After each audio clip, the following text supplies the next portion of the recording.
What's up? What's up, guys? Welcome to the pilot episode of our brand new show. Spoiler alerts, I'm ChanManV. He's Ellohime.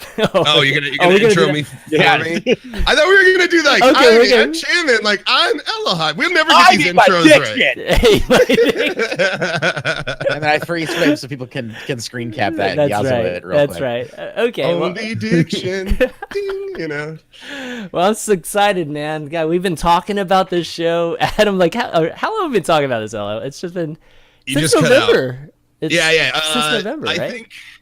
Yeah, since I think we talked about it at BlizzCon. Yes. We talked about. Remember, we sat down at God. BlizzCon. You were like, "Hey, man, we need to figure out how to do this show or do a show." And I'm like, "All right, let's figure it out." Dude, how many months later did it take us to finally get one off the ground? You guys hit me up Exactly. about it like 3 months ago. I think it was before PAX East. Definitely before PAX East. PAX East. So It's been a while. Even It's been a prediction has been a few months. Yeah, But it has we're been. finally here today. And why don't we explain, I guess, what the show is going to be for folks that might not have seen the promo video and everything that we put out last week. Elham, you want to do that? Yeah.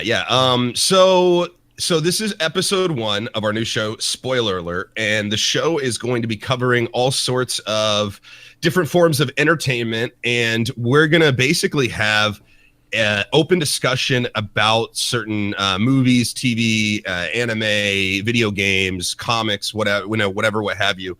And we're basically all just going to have, like I said, a open discussion, meaning spoilers included. Yes. So, for instance, today we're going to be talking about, hence the title, spoiler alert. That's like that's like in the movie when they say the title of the movie in the movie. You know, Oh, yeah. and they're like, "Oh, they said it." Even if I'm like sitting alone watching a movie and they say the title of the movie, I just go title. I like check it out for myself. Title. So basically, this was kind of evolution of ideas, but basically what we got was sometimes when Game of Thrones or when other TV shows or movies come out and we just avoid Twitter and we avoid all these things to not get things spoiled for us. But after we watch those things or read those things, we want to talk about them. Like, we want to talk about them, and it's not really a safe space to do so on social media because there's other people who haven't seen them. So the idea is that this would kind of be our safe place to get together. We would have a discussion about whatever it is that we're covering, and we would probably talk for an hour or so, and then we would pick another movie, show, anime, what have you, and we would give people a week to watch or read that, and then we would talk about it next week. So at the end of the show, we'll tell you guys what we're going to talk about next week. Hopefully you guys, go on your Netflix or pick a book, whatever we reveal. And then next week we'll get together and we'll talk about that so that you guys can kind of be part of the discussion.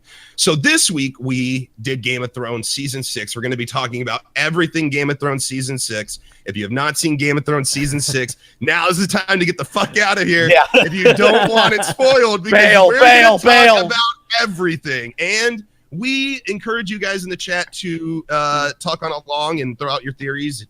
And whatever you guys think is going on as well, we'll be reading chat. So, and I just want to say a good hello to everybody there watching, and that I love you guys. So, that's what the basis of the show is. Yeah, and we definitely want you guys to be part of this too. So obviously, chat will be part of it. But if you want to get an actual question in or just some kind of statement, you can. I think the best way to do it is probably just to email us. So email me or us at spoileralert@chanmanv.tv here. I'll just post it here, and it'll be much more direct way instead of Twitch chat. Did it time out? Oh my god! I got a message. What's up, Ello? Holy crap, man! Listen, hold on. Let me. Here we go. I'm making you an admin now. Oh my god! I'm so used to banning people. I almost went right to the ban and hit the. There we go. There we go. Mods Thanks, Mikey Lord, Overlord. I appreciate that. Yeah. So, anyways, so that's what the show's going to be about. We're going to be here each week at this time to just kind of talk about the different things we bring up. And I think when more popular things release, like for instance, we were going to do a show on the Warcraft movie. That's coming up, but if something else comes out that's kind of big in the future, we'll definitely be covering that. But this is basically, like we said, it's going to be a place where we can all finally fucking talk about what we saw.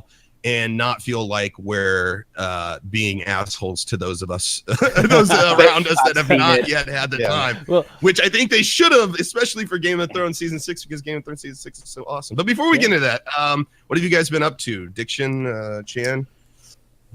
I'll go. Yeah, go for it. Up to I mean, last 3 days I moved a couple weeks ago, so I've been doing that. I played through Conker's Bad Fur Day last 3 days, and I realized I am really, maybe it's not that I'm bad at these games, it's just that I haven't played like an old school platform in a while. But I've completely forgot how those games worked, and I think I died like maybe 100 times in that playthrough in about like 7 hours of gameplay. But yeah, that's been my shit lately. But that's like if you go back and play like GoldenEye or like Perfect Dark. Oh yeah, you're like, oh wait, we never aimed up or down in this game. Like, like, you don't remember. You just think what you put it in terms of what you've been playing lately. So you're like, Battlefield 1 has the same shooting mechanics as GoldenEye. Yeah, exactly. And you go back and you're like, everything was shit. Like, yeah, so I was like, I went into it being like, oh yeah, this is gonna be like, you know, like Ratchet and Clank or Jack and Daxter, which are really really good platformers that control beautifully. Not the case. No, whoever designed the camera for Conker's Bad Fur Day, I hope they got fired or something, because it is terrible. It is absolutely terrible. But as a whole, it's a fun game, and it's a really cool. I'm glad that concept got out of, you know, the writing room, because it's pretty interesting to see a cutesy character in a world filled with drunk pieces of poo singing, and you know, like everyone's trying to get laid and everyone's murdering each other and stuff. It's a good time. This isn't your dad's banjo, because awesome. Yeah. What have you been up to, Chan? For me, I've just been playing some Overwatch. Just the new character came out, so I'm enjoying some Ana and seeing how that goes, as well as playing some Pokemon with the kids. I think I've been focused on that. I don't have quite as like these giant Pokemons, all these guys that have that are able to go and hunt for Pokemons for hours every day, but definitely enjoying it, having a good time, getting some exercise too. Let me see what the biggest Pokemon I have is. You pulled it up right now. I know mine.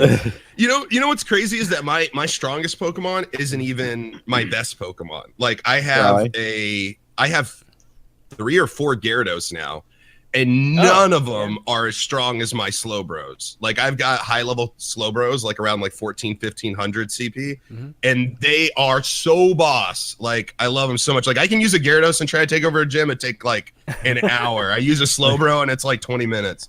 I've been doing that a lot too, Chan, and playing a lot of. I was calling Ana. Vaporeon is the biggest one I got. It's 694 CP. Vaporeon. I think it's when I evolved. I didn't catch it. You know, surprisingly, Magikarp is my biggest one, which a lot of folks don't. Yeah. Wait, how high is your Magikarp? My Magikarp is like 480 or something like that. Wait. Hold on a second. Hold on. You have a 480 Magikarp? Yeah, it's bizarre, dude. That is bizarre. It is totally bizarre, because I went to a random place, like literally one Pokestop in this kind of park area. There was, but it's not like a very popular park. So it was just like a very obscure park, and there's like one Pokestop, and me and my son were just trying out a lure, like for the first time. We're trying out a lure, and then like we ended up getting like a bunch of them, like 6 or 7 of them in a row, and then ever since then we just been picking one up, you know, just every so often wherever we go. So it's just been, I don't know, because I've heard Magikarp is supposed to be harder for everybody. Well, here's the thing. Okay, so our mall's got a lure spot where there's like 4 spots, and you can drop down 4 lures, and you can just basically keep going. But it's like they all spawn water type, and Magikarp comes up a lot. That's why I have like 4 Gyarados. I've had like a wild Gyarados pop up and caught him, like without evolving it. But here's the thing. The highest Magikarp I've ever seen, and the highest one I've evolved, was like 139. Like that's the highest I've ever done it. So did you power up your Magikarp? Did you? Power him I powered him up. I definitely powered him up. Okay, see, that's what I'm saying. Like, okay, so you powered him up, because to catch like a wild Magikarp at that no, I didn't catch a wild one. No. Okay, it would result in a Gyarados that would be something over like 3,000 exactly. CP or something. Yeah, that's crazy. Yeah. No. I didn't actually find one. But I don't know. Maybe it's just because we're in Florida, you know, with all the water and stuff around here. I don't know, and some other folks don't have as much water. But yeah, it's kind of funny. It's cool. I like the fish, man. Fish are good. Yeah. The only other thing I guess that's kind of happening before we get into the show talk is I don't know. Have you guys been following this CS:GO gambling thing? Oh my god, yeah. I don't want to get too far into Dude, it, that would but be a whole episode about that. I know. I'm just like sitting here like just watching it all unfold, like some kind of like it's like watching The Wire or something. Like as things become more. It's like it goes higher up the food chain, and like all of a sudden DJ Wheat's gonna like resign or some shit. My God. He was part of it too. DJ Wheat owns like he goes all the way to the father White of House. all of them. Yeah, he's been running the CS. He's the umbrella company for all of these websites. No, it's crazy, especially when it's like folks that you know or you know of or you're an acquaintance of. It's pretty bizarre, and it's sad, to be honest. It's just who knows what's gonna happen to these guys, right? Like if we see YouTubers behind bars, that would be surreal, man. Really, well, really you only get like one shot at this, right? One shot. You only get one shot at bars. being out and being a public figure. You only have really one shot at that. As soon as your reputation is destroyed, for reasonable reasons, it's like, what are you gonna do? Like, what do? You just go get a job at IKEA? Like what? Like what do you what do you do? You must be like going into your businesses and spending more time with those if you've created other businesses, I guess. But it's like your life as a public figure is, in a lot of ways like tainted. It's kind of over. It's like that, what's his name? That stood up. Everybody always compares me to him. Zillion. OP. Zillion. Yeah. Like he still does his streaming thing, I think, on Hitbox, but that's kind of.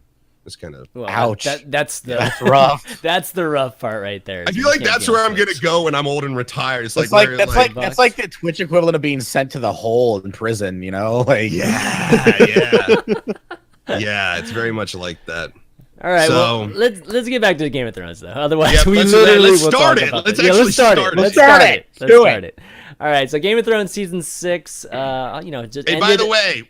We're doing spoilers now. This is the part where we're talking about season 6. This is the disclaimer, and we'll officially have a disclaimer before every single week, before getting into the big discussions, at least.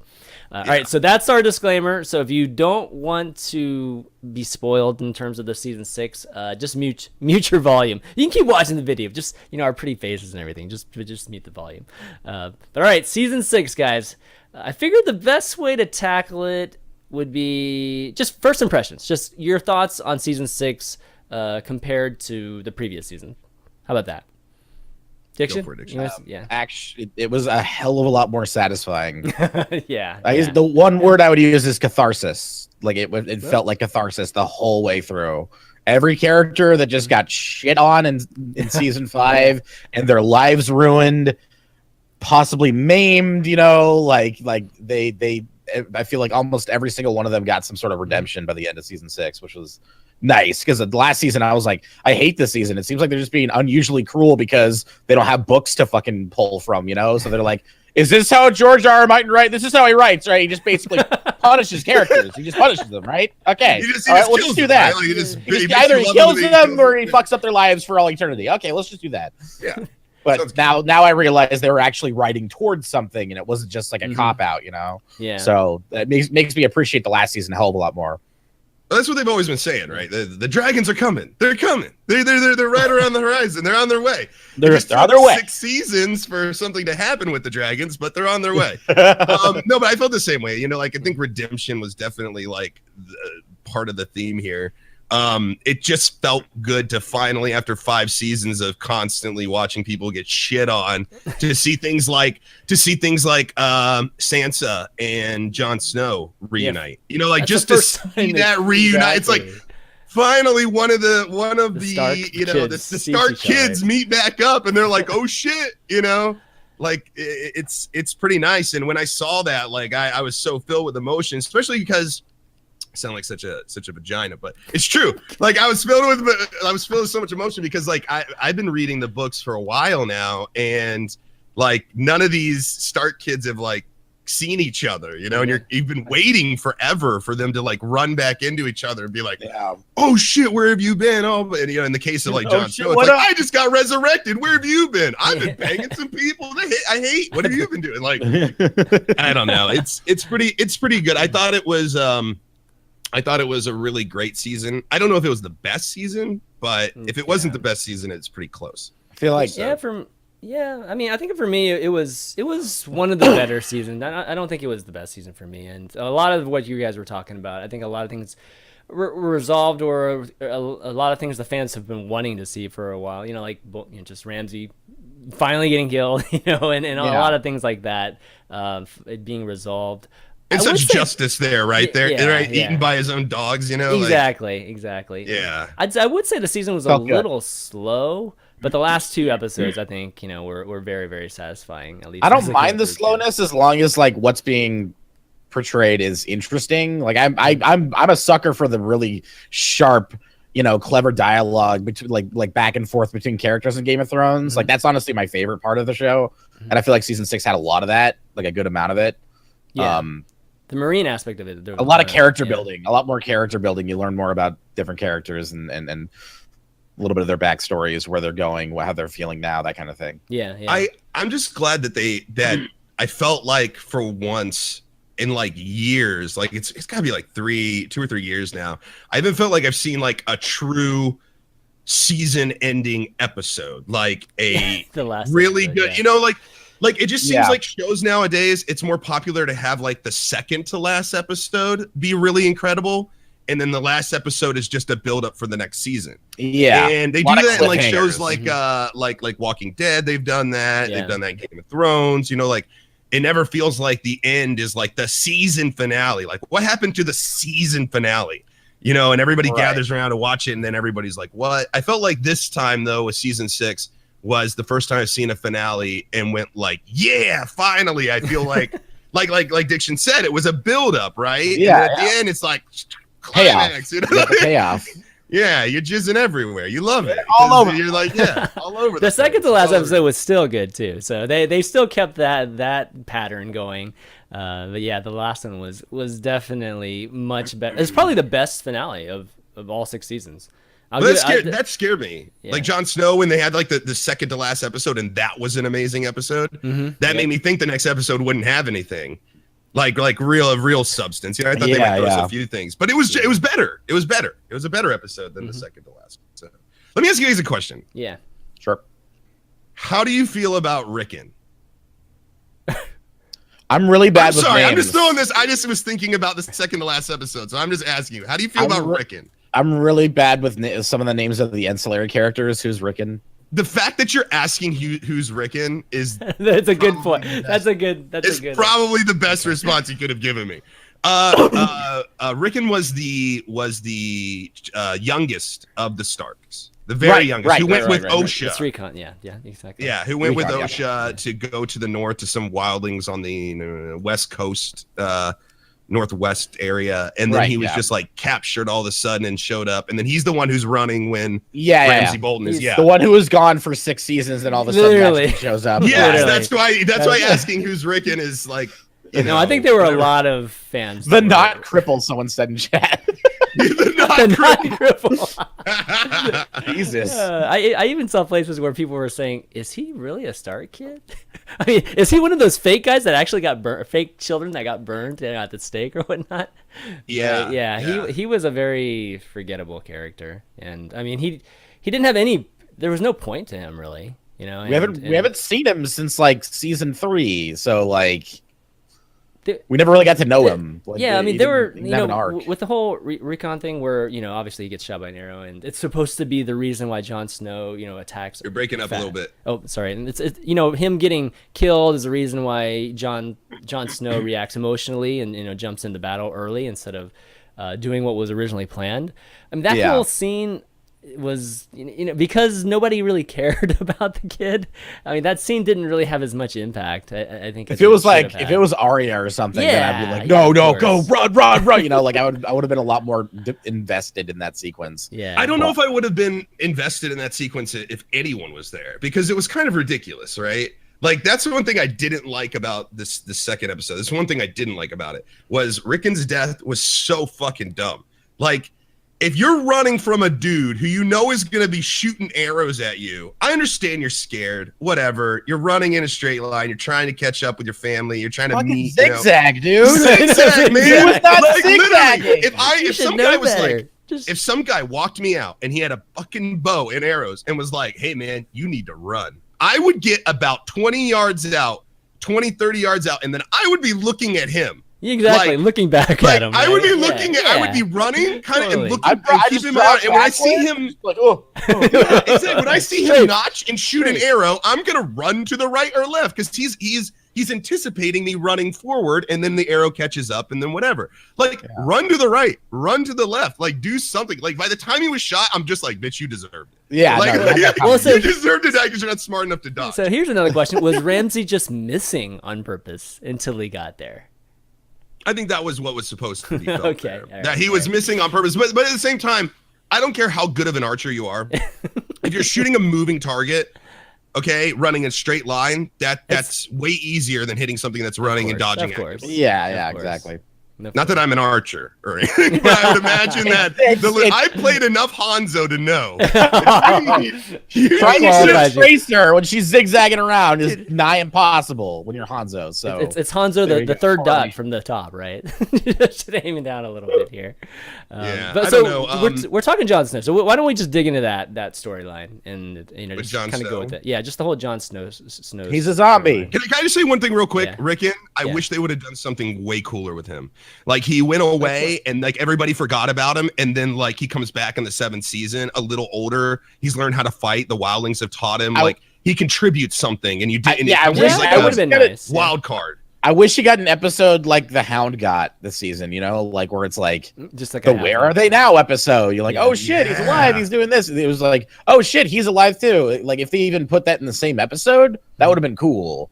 So you already get invested, like, oh shit, he's gone through some turmoil. This kid's, you know, maybe he's grown up a little bit. He's learned a few things, but we didn't get that. We just got like an end cap for like an episode where it's like, here's the boy. And like, okay, credits. Okay. All right. So actually, before we get into Jon Snow, why don't we talk about another storyline that's kind of similar to that, which was why don't we talk about what, Chan? Because you cut out again.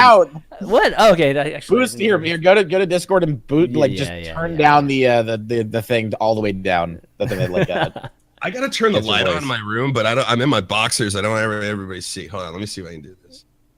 Here, let me hold on. Let me you can show your boxers. Oh my god! I don't want to be in my. I don't want to see people see my penis outline. You know, like when you were just wearing boxers, you can see full penis, like right. No, are you wearing? Wait, are you wearing boxer briefs? No, not boxer briefs, but you can see like my penis, you can definitely see it. Like you can see the outline of my hanging penis. Right now, I can see the top of your headset. Move your camera. Okay, I'm coming back, man. I'm back. Oh my goodness. This is good Game of Thrones content. All right, let's I'm talking about penises, and it's Game of Thrones. Okay. Well, we did see some. We do see some penis sometimes, man, guys. Especially this season. I'm pretty sure that was from fan backlash because the first like 4 seasons, it was nothing but tits and ass from girls. And maybe some man ass, a little bit of man ass. And people are like actually like upset, like, why are there no penises? Like, what the hell?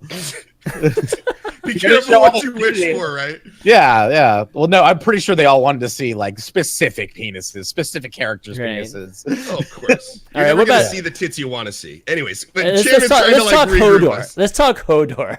Oh, right. You want to talk Hodor? Then we're going to talk Jon Snow. No. If we're going to talk about storylines that just like disappear for seasons and then all of a sudden just come back. Hold the door a second. You want to talk about? You want to talk about? Yeah, I mean. Okay, let's talk about Hodor. This is another moment, right? That's supposed to be impactful. It's supposed to be, this really. A very touching moment actually for the entire series, since Hodor was always this beloved character, right? And literally he comes back for like, I don't know, 10 minutes, 15 minutes in an episode, maybe here and there for like a minute or two this season. And we're supposed to feel that. It's just I felt it because he's been a big part of the show for a while. Like he was in, I think in season 4, like there was a lot of Hodor in that season. So it was but there was nothing last season. There was literally nothing with him last season. There was not a whole lot last season. Yeah. It was mostly them walking. around.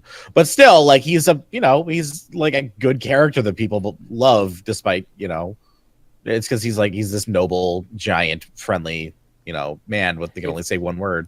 Huge I don't know. Huge dick. You're talking about his dick? I'm combining the conversation from before with the conversation now. We all know. Imagine if they showed him nude. Oh man. Yeah. That would, I feel like if they like gave Hodor like more screen time, it would have been obvious that something was going to happen to him. Like that's why I thought that twist worked because exactly. No, because that's what people expect from Game of Thrones. Like if you give a character a lot of screen time and they're they magically show up at the beginning of a season and they get a lot of screen time, usually they die. Usually they fucking die. And Hodor showed up and he's been like sprinkled in throughout the series here and there. We know who he is. We know what he's about. But we don't get his backstory until this season, and then it's like, oh wait, then it starts to get a little bit clearer, and then boom, like that. I thought it worked. I went to film school. I know how to write story arcs for characters and stuff, and I feel like they did a perfect job with that. Oh, my name's Dick. So in your film, in your film school, would you have come up with the storyline of how he came up with his name? Would you have thought of that? No. He didn't come up with his name. Oh, I know, but he didn't come up with about George R. R. Martin. Yeah, George R. R. Martin is what I'm saying. ChanMan's saying "fuck you." Yeah, exactly. You're not as good as George R. R. Martin. I'm not saying I am. I never said that. I heard it, and everyone else here heard it. What the fuck? No, it's funny because like Hodor is everybody loves the gentle giant characters, right? Yeah, the less that a gentle giant character says, the more they love him. Like look at like Groot, like you stick to one word gentle giant characters and people just fall in love with them. That's all there is to it. So you make a sympathetic figure, and then the thing you have to do with it is you have to destroy it. You have to, because it triggers an emotional response. Yeah. So like Hodor, like you said, disappears for a whole season and everything, but that's okay for me because he didn't do anything. He was sitting there with the seer. He's not actively. He's just kind of chilling. There wasn't. I mean, what really to show? Is really happening there. It was more for me. It was more of a testament. Just that whole storyline, I think, was neglected in season 5. And if it wasn't neglected so much in season 5, I think it would have had much. Or at least for me, it would have been much more of an impact. Because I was like, oh, that finding out about his backstory, that was really amazing. And we finally start to see the Bran Stark storyline and how it worked out, but it just happened so quickly. Like I would have felt even better if it was like episode 7 or episode 8, just a lot later in the season 2. But it was just, I don't know, it just didn't quite do it for me. It was really, really close, but didn't quite do it for me. It's funny because I had the exact opposite reaction. I was watching it with Cora, my fiance, and I looked over at her and I literally told her, like, we are seeing a moment in pop culture that we are going to remember, and people are going to remember. You're going to be able to iconically say, hold the door whenever now. And people are going to freak out about it. Like it was a powerful moment in TV. Like it really was. Like I think that it was probably one of the greater moments in TV that we've had in a long time. Like just such a buildup. But here's what's the most interesting thing about that. Isn't even like Hodor. Like he's a great character. He's cool, whatever. It's the implications of what happened that sort of freak me out and start to blow my mind, because I don't like time travel ever. Like I just hate time travel. Like as a rule, I just think it's lazy. But this isn't necessarily time travel. It's going into the past and looking. But here's the thing: is that Bran has an impact on the present because of his dabbling in the past. But it's not like he can go back and change things. Yeah. It's like things are already on the path that they were, with him tampering included. You get what I'm saying? Mm-hmm. So like Hodor, his entire character is because of Bran. Like Bran did that to him, going back into him and stuff like that, showing him that picture of the future and everything, and causing him to have those, to have the speech impediment and be worried about his death and all that stuff. Now, what else has Bran tampered with that we don't know about? And that implication gets really far reaching, and you start to see like when Ned Stark's going up into the tower to go save his, he his feels sister. his presence. Yeah, Like, he feels his presence there, and he pauses. Yeah. Like what else?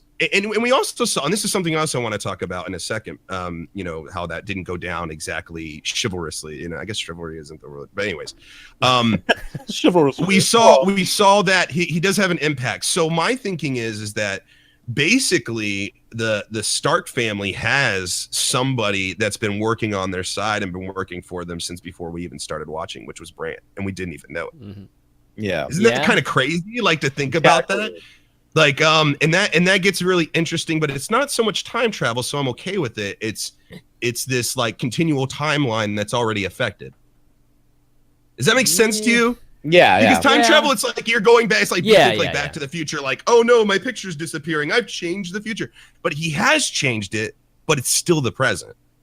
So now I'm starting to think like, what else? And that can go into all sorts of different things. And we already saw that, Ned Stark, who's always honorable and everything. Howland Reed, the Craggleman, that helped him defeat the Shining. I think is the Shining. Arthur Dwayne, I think his name is. In that battle, they basically sneak up behind him and shivs him in the neck. Like it's a dishonorable thing. How many more dishonorable things have the Stark family been a part of? It seems like Robert Baratheon's rebellion is starting to turn into they are the bad guys. Like Rhaegar loved Lyanna or whatever. The kid, they're in love. She's keeping the baby from Robert. It's like everyone we thought was good is actually sort of bad. It's starting to, I think that's the big twist, is that the implications of this is that like maybe we all thought the Starks were great and they were awesome and the Lannisters suck and they're incestual and all that stuff. But we don't know. It's starting to look like if I were to pick a side, I'd be like, man, Robert Baratheon didn't get the clue. He's after this girl that doesn't love him. Ned Stark's his best friend and knows it. And now we're here. So when I think about Hodor, I think about like my mind expands in all these different places. But I've been rambling, so I'll let somebody else talk. Yeah, Dixon, what do you think? I definitely, that crossed my mind while I was watching it, that he has his mind travel, not so much time travel, the stream of consciousness that goes back has like a Doppler effect. Like there's just like it radiates some sort of energy that affects the past, but that was always there to say, basically. Like he was always destined to be this person, to do what he did inside the tree and to go back in time and see these visions and stuff. Like, so that was always in place. The timeline has never changed. And so now we get to theorize and pontificate on exactly like what is he going to do next season? Is he going to go back and like is he, what like Ella said, like what else has he affected that we don't even know about yet? And that's the thing about Bran too. It's just like this is the way he is able to to make a mark. Like you just in anything that's going on, right? I mean, the guy's crippled.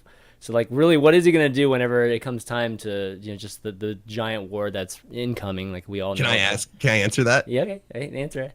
I have a theory. I'm throwing this out there now. This is where we theorycraft now. This is where we theory. We're not. Sorry. We're gonna go some places here. He's gonna ride one of the dragons. You mean he's going to work? He's going to be one of the riders of the dragon. Because they always, what do they always tell him? What's the third eye always telling him? You will never walk again, but you'll fly. You'll fly is what he keeps telling him. You'll never walk again, but you'll fly. Okay. But and you always think it's kind of the Raven, like, right, oh, I'm gonna fly, but like I'm think it's more literal. I think he was hinting. I think he was foreshadowing, saying, hey, you're gonna be one of the people on the dragon. Which would make sense for me, for Bran. It'd be a lot easier for him to get around on a dragon, for sure. Yeah. They're much faster than Raven. No more getting drug around on a toboggan through the snow, like for this kid. Yeah, I don't know. Theories are theories, whatever. But I always since they started telling him you're gonna fly, you never walk but you'll fly, that kind of thing. It's kind of stuck with me. Mm-hmm. I've been thinking about the riders of the dragons, like who's going to ride these dragons. Obviously, Daenerys has got the main dragon. I was thinking maybe Tyrion, but Tyrion's like is the advisor now, right? On a dragon. Oh man, think about that would be everything he deserves. Awesome. Wouldn't it be great? It's like such justice. The ultimate fuck you to his dad, right? I know. Yeah. Wouldn't it? I mean, wouldn't that just? But I was thinking, okay, he's kind of like hand of the king now to Daenerys, which is a huge honor, and that thing was bestowed to him based on merit. Yeah. Not on position or his name or anything like that. In The fact, only she has one every to get reason not there, to. like, yeah. So I don't know. What do you guys think about Dragon Riders? What do you guys think about that? Dragon Do Riders. you guys have any theories? Yeah, like who's actually going to be? Well, I thought these? Grey Worm would probably ride one of them. I mean, I thought that makes sense, right? I didn't actually think about who would be riding them once the big battle happens, because I was so far even thinking like nobody Jon, has. because Jon's got Targaryen blood in him. Oh, true, Jon. You know, like, and they always say that like the candidate now. Targaryens have to. Yeah. That's the only thing for Bran that I don't like, is that he doesn't have Targaryen blood. But like, What a little shit. How dare you? I don't know. Yeah, somebody in chat says, "Is Bran the Lord of Light?" You know, it's like, who knows? Like he could be. He really could like, be. what at this if? point. What if Bran was using the flames to speak with people as he went back? You know, like that kind of thing. It's true. It's crazy. Yeah, It's crazy. kind of makes you wonder what the previous, or the original Three-Eyed Raven, when the season started, what he's done in the past too, right? Because I don't know, like when he was training Bran, he made it a point not that he shouldn't be affecting anything in the past, right? It just made it clear to Bran that he shouldn't be doing anything, and it's all about just watching. But it's like everybody's got to do a little bit of something, so you got to wonder what he's done in the past too. And I don't actually know the backstory of him. Like, do you guys know anything about the backstory of the original one? No, not much. I mean, I think at once upon a time I looked up a Wikipedia thing. I mean, he's pretty much in. I think he's been there since the beginning with the ancient ones, like the kids, like the woodland creatures. I forget what they call them right now. I know he's been around that far, but I think you're right? Because what we call experience is really just our mistakes, right? So he, in order to impart that experience to, or that wisdom to Bran, he must have done some dabbling. Of course. So right. yeah, and that's another question. Like, what has he gotten into? But that the implication, and that's the thing, is they can do anything now. They can do anything with that. They basically have a way, I mean, besides magic, to kind of fill any plot hole. That's how they always do it, man. These writers, it's just like use magic as a way to, fix a lot of things or make miracles happen for the most part. Yeah. I don't know. Let's talk about Jon Snow a second, because we want to talk about him earlier. The season started with him, right? Obviously being, at least his body being just lying in the snow after last year's finale. Actually, last season's finale was pretty good too. Given the fact that he got stabbed, he got killed, right? It was good, but it was like we talked earlier, that classic cliffhanger. Yeah. What was crazy is it was just like it was a pretty. It's kind of a badly kept secret, but at the same time, everybody was speculating on it, and everybody expected him to come back. I think all the Game of Thrones fanatics, but at the same time, the actors of the series, they didn't know about it because they went at lengths to really hide the fact. They gave him a goodbye party, and they did all these things, right? So literally, everybody on the cast believed that Jon Snow was just done. That's so fucked up. They're like secretly telling his agent, like, don't book him any gigs. Don't book him any gigs. He's like, but don't tell him. Don't tell him. They almost like ruined his career. Like in his mind, they're just like, don't tell him that he has any offers for any job. So he's sitting there like, well, I'm off Game of Thrones and no offers are coming in. Is my career over? And then 6 months later, like, by the way, you're coming back. We gotta get a guest on the show sometime, like an actress, where they can like talk about that, because I wonder what the extent is really about, like the secrets that are kept from the cast and how that affects their job in their real life. Do you mean cast like anyone who's an actor, or people specifically from Game of Thrones? Because I know not just specifically from Game of Thrones, just any actor that's been in a show where their character has been like scheduled to die, and how that handles. Okay, I'll hit up Rick Malambry and see if he's ever had a role that he got killed off from.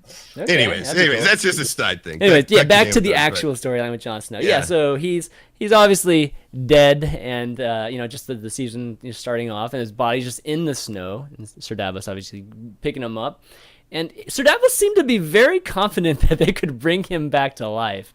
And anybody else, I think, that would see somebody dead like that, it would just be just mourning, or you'd think they'd get into the conflict or whatever conflict, or run away or whatever, right? At that point, fear for your lives. But he seemed to be very confident about just obviously preserving his body and then getting Melisandre, right? I mean, like, who would think that to just immediately think that? Well, now this man did see a dark demon come out of her vagina Did he? and kill Okay, all right. and kill a runner-up for the crown. Like he did witness this dark magic spawn from her vagina. So I don't think it would be so crazy as a last-ditch effort, a 0.001% chance. Hey, what can you do? That's basically what he did, was just like try like she's like, I don't know how to bring someone back from the dead, like I don't know how to do that, but there's mentions of it. True. There's mentions of it though, right? Like Dondarrion, I think his name is, that the Brotherhood Without Banners, I believe it is. The Brotherhood Without Banners is led by Dondarrion, who went to go stop the Mountain. That was his job. You remember at the very beginning when the Mountain was pillaging and raping and all that stuff, Ned Stark was hand at the time, and he decreed that Dondarrion should go and stop the Mountain. So Dondarrion tried, and he was killed. And then he was brought back by the guy, Mir. He wields the flaming mace, something of Mir, Thanos, Amir, I forget his name. He brings him back. So this has happened in the universe before, even in the show. Now in the books, there's another character who comes back kind of in a similar way, but that's never really that hasn't been touched on yet. So I'm gonna kind of stay away from it. But you know what? Fuck it. It's Lady Stone. Yeah. It's Lady Stone. This is spoiler alert. Lady Stone. I'm still not used to it. Why did you warn me? Spoilers. Why did you warn me? But this has come up before. Now, but this is the first time we've seen it. And but see, Melisandre didn't think that she could. I would like to see how Dondarrion was brought back. Like like that. Like, I wonder if it's the same process. If he was like, I don't know what I'm fucking doing. Like, what? There's so much mystery that comes with that. And then Melisandre herself being a fucking hag witch oh thing. My god! Like that's still like it's out, like, man. That freaked me out. Man, definitely like what is it? I don't know. There's Game of Thrones is not ageist anymore, at least with the nudity now. we can't say they're ageist at all. But like, was she just old, or was she like a witch? Like she looked like a demon or something to me. Like, I don't know. She's something. She doesn't look completely human. She looks a little weird. That's for sure. Like a different race. Like a different race. Yeah. Like I don't know what it gnome.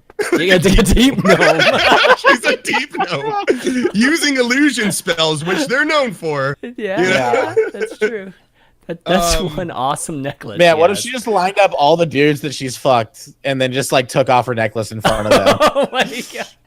And it's like the scene from the end of Ace Ventura. They're just all just throwing up. So somebody in the chat, Crash pulls up a decent point. Dondarrion was brought back by Thoros when his faith was at his lowest. Same with Melisandre. And I never made that connection. Okay. I wonder what kind of implications that has, but I don't know. But it's still fairly interesting that like in this desperation time where they're just like at their worst, that's when they do the most miraculous thing. Like so there's that I hope gets explained. I hope this gets explained, like Melisandre in its entirety gets explained, because I would be so pissed if they don't really delve deep into that and they don't really explain it, because it's such a weird thing. What do you guys think about her just being so wrong all this time? Because the one thing that she's always said with her visions and everything, it was very clear, right? That Stannis was the chosen, prince or whatever, to be next in line of the throne, and everything that she's done up to this point has really, displayed that, at least in the first 5 seasons, up until literally Stannis loses that battle at Winterfell. So I guess, what do you guys think about it? Is that, I guess, what the Lore of Light wants her to happen, and she's like destined for this type of thing? But she's a little bit lost right now, right? She's been a bit complacent at times, just kind of just staring off at times, and obviously Jon Snow's given her some direction, but it's still not the same devotion that she had to Stannis. Yeah. Here's a question: do you think that? Well, here's what I think affected it. Here's why I think Melisandre messed up. that it's not entirely her fault, because she was seeing the heir to the throne as being a Stannis, right? Mm-hmm. But in actuality, in if we look back, it's actually Jon Snow. Yep. So now she's with Jon Snow, and now she's banished from Jon Snow. But now that was a secret, that's a well-kept secret. There's no way she could have known that. But had she known that, would she have gone to Jon Snow first and not fucked with Stannis? Because in her mind, she went to the person that fit that description the best, to her knowledge, which was the person who's supposed to take over. He's the prince, blah, blah, blah, blah, blah, whatever. And so she went to Stannis. But in actuality, it's actually Jon Snow. So if she would have known that, you think she would have gone to Jon Snow first? What's now, and also, it's like the visions, though. We never actually got a vision, I guess, of Stannis, or actually saw one of her visions. But you'd think, like, in the vision, you would actually see the face of who that person is supposed to be, Well, she always says. She says it multiple times, though. Yeah, like, I can see the vision in the flames. How I interpret it, I'm still human. Like, That's said a lot. She says that all the time. Like, she says it a lot. Like, I can only see the visions in the flame. I interpret them best I can, but I make mistakes. She says that, like, every time she makes a mistake, that's like murdering that young girl for like no reason, which I think is the most horrific thing that's happened in Game of Thrones. I like that is the Red Wedding. I mean, the Red Wedding's bad. But, like, there was baby killing in the Red Wedding. That's true. There was baby killing, but there wasn't screaming, "Mommy, mommy, help me, mommy, help me," while burning alive. Like that. It was a lot more visceral and like in your face. And it's a character that was not cool, man. That wasn't cool. It was a character that was endearing too, right? I mean, we all love the princess was a character that we were just hoping would be able to survive all this crazy. I want to see her grow up and get like a boyfriend and shit, even with her rock face. He's a rock face. Well, here's another thing. She survived grayscale.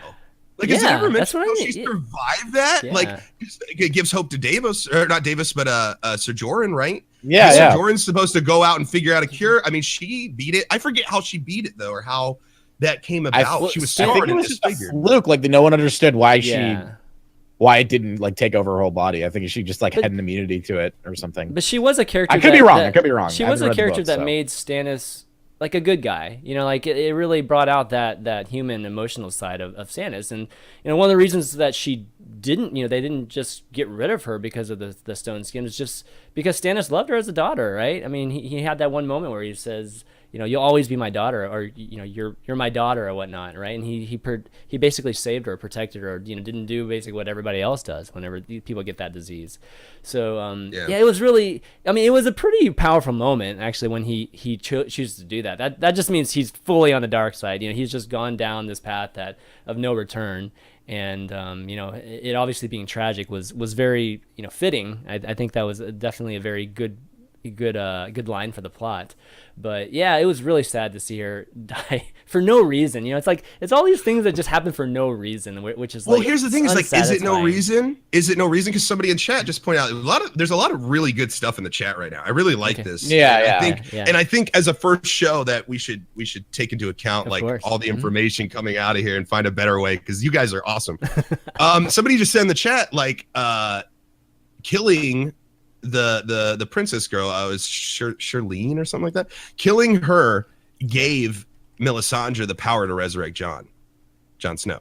Oh, think about that. Really? Like that that maybe it's a checks and balances thing. You murdered this little girl, deprive her life, and now you're able to resurrect Jon Snow. I can see some sort of connection there, maybe loosely, but I think it's a good point. I think it's worth mentioning. And it could be right that sacrifice ultimately was needed to bring back Jon Snow, so that the actions that bring everybody about actually happen. But who knows? And that's the thing. Does the Lord of Light know that she's going to make mistakes and misinterpret these things? So maybe it's like, what's the design? We could speculate on that forever. Well, can I ask you guys another question? Yeah. Unless you guys have something to say about this. No, I think we spent a lot of time on this. That's good. Yeah, it's good. Okay. I see a pattern, and I want to know your opinion.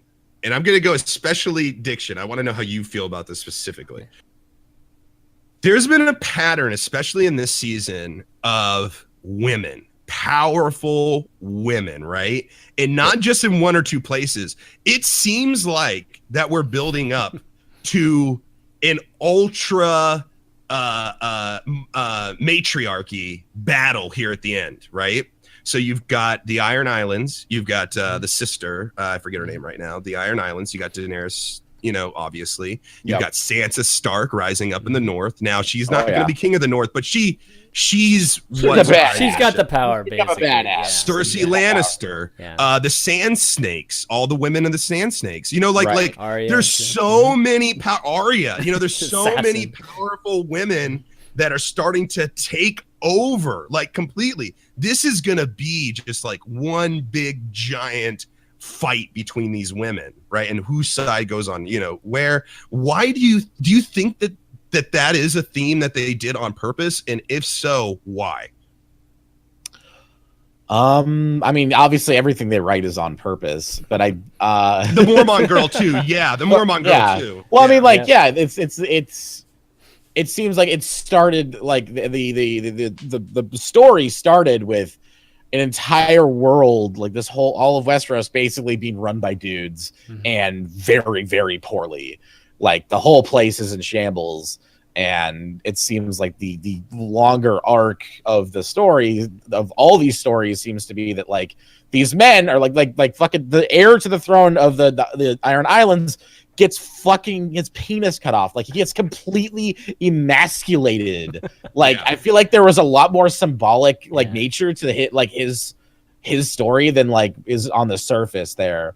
Like, he gets his dick cut off. He no longer has the confidence to be a warrior, to be a soldier, to do anything to take the throne. He, like, immediately is like, you should be, like, to his sister, you should be the queen. You should rule this land, Like, no question exactly. No question. He knows it. And so it seems like there's a big I agree. There's a big turning point where female characters are taking the reins, and they're becoming they're gaining more power and traction than the men have. And they're joining forces too. I mean, I wonder if some of these alliances are being made too, because they're all female, and they've been in the same the same position. The whole Tyrell and just that whole alliance at the end too, right? That we're seeing with Daenerys. Like, everybody is joining in Daenerys, and they're all led by females too. So it's a good point, actually, Elo. That do you think they're doing that as a commentary of the world? Do you think that? I think they are. That's my opinion, is they are. And females being in a place of power, or at least like in terms of plot lines and things like that. We've started to see in gaming, but still, for the most part, that trope, right, isn't a very popular trope. And I think having Game of Thrones being such a huge platform, and going to the extent that they're going, that really makes an impact in terms of just the creative world, just the creative industry, and Hollywood and everything. So I think it's cool. I mean, I think it's a really good thing. I don't want them to. I still want them to be true to just what the story should play out. What fits best. So hopefully the next 2 seasons will still not be specifically, not have that agenda, and still play out with I'd like to see the guy. I would like to see Jon Snow still being basically one of the most powerful people in whatever happens at the end, because there's not very many guys left. I mean, how many guys? Let's just count them. Like Jon Snow, Tyrion. I mean, I'm talking about people that potentially have any influence on what happens at the end. I mean, who else? Bran, yeah, true. Yeah, Bran. Peter Baelish. Yeah, Baelish I think is going to get thrown to the wayside at some point. Here's not a good example of maybe a man, but Varys. See, that's the thing about Varys. Everybody, the speculation on the internet is just that Varys has been playing the best game, right? Good. Yeah, sorry. Varys has been playing the best game so far, right? Oh yeah, I mean, he wins the Game of Thrones. He does win the Game of Thrones. That chess match. Yeah, he's the guy in Monopoly that has all the boardwalks and shit. But in the end, the resorts. Is Varys going to be that ruler, that king, or that person that's going to be there? No, he's always going to be that advisor. He's going to be that guy, right hand man type of guy. I don't think that that's his aspiration either. Like I think that's the aspiration for Peter Baelish, obviously. Yeah. But I don't think there's only a handful of people that even want to be king, right? You're right. There is like a very small amount of men that are still like, yeah, me. You've got except for Euron, Euron, I think his name is. I always forget how to pronounce it. He's the guy who takes over the Iron Islands. He comes in, he's the brother, the uncle. You know, there is still him. But a lot of these guys who would have taken over the throne are fucking dead or got killed off. You know, the Sand Snake people, the Martells. I mean, it would have been the dude who got stabbed by the women. He was the leader there, and then Oberyn got killed by the Mountain. You know, in the duel. So it's like, yeah, I don't know. I've just been spinning this in my head about women coming to power and how many women, and there's even more if I took the time to mention them.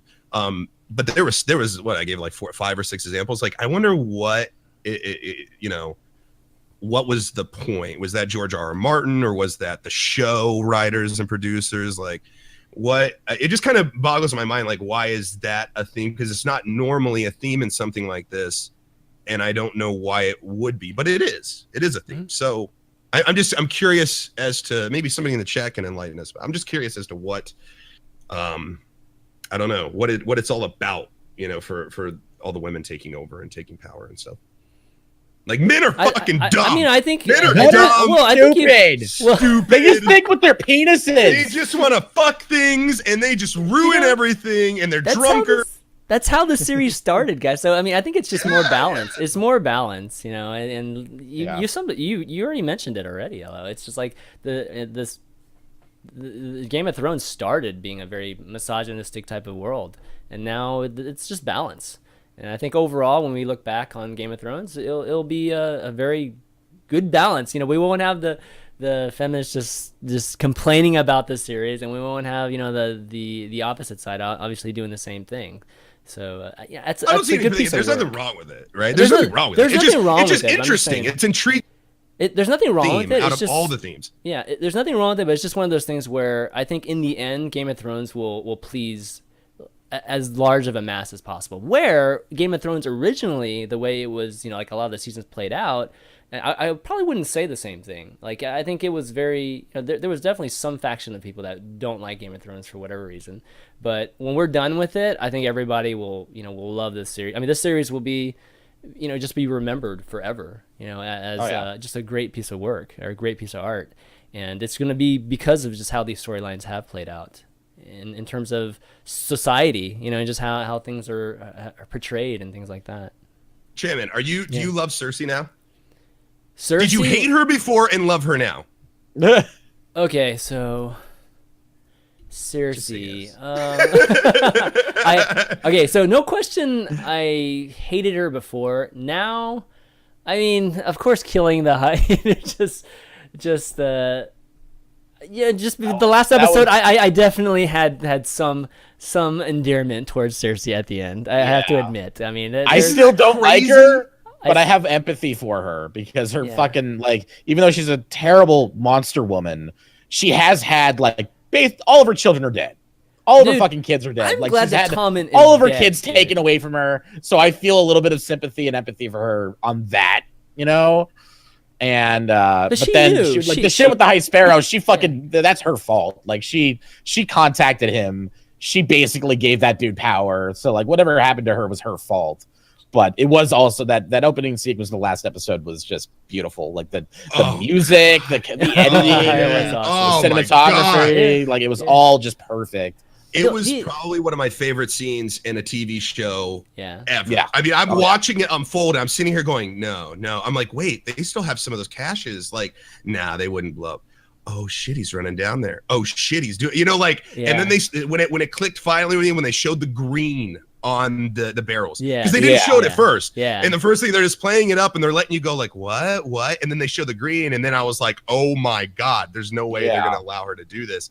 And then you know have you okay, we have one of those things where we can like flip to another screen and watch something, right? We can do that. Okay, sure. You want to try that out? Okay. All right. What is this? Look up the play the Overwatch. Yeah, look up. You know what I'm talking about. Yeah, I know what you're talking about.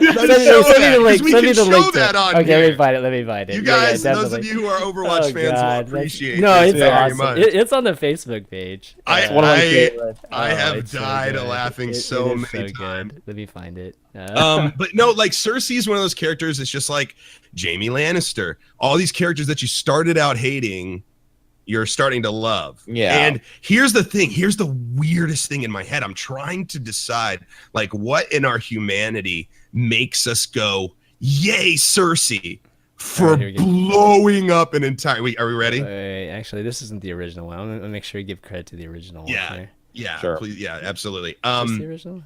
But anyways, my thought was that like we've hated her and we've loved the actress. The actress, I forget her name right now. Lena Headey. There you go. Yeah. She is amazing, and so it's hard to hate her because she's such an amazing actress.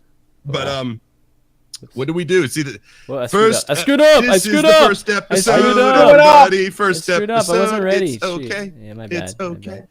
No, it's just, it blows my mind that when she does the most horrific thing she's ever done, like finally did something of that magnitude, that finally is this it? Yeah. Oh no, the list of names just going. Yeah. Dude, that is the best, dude.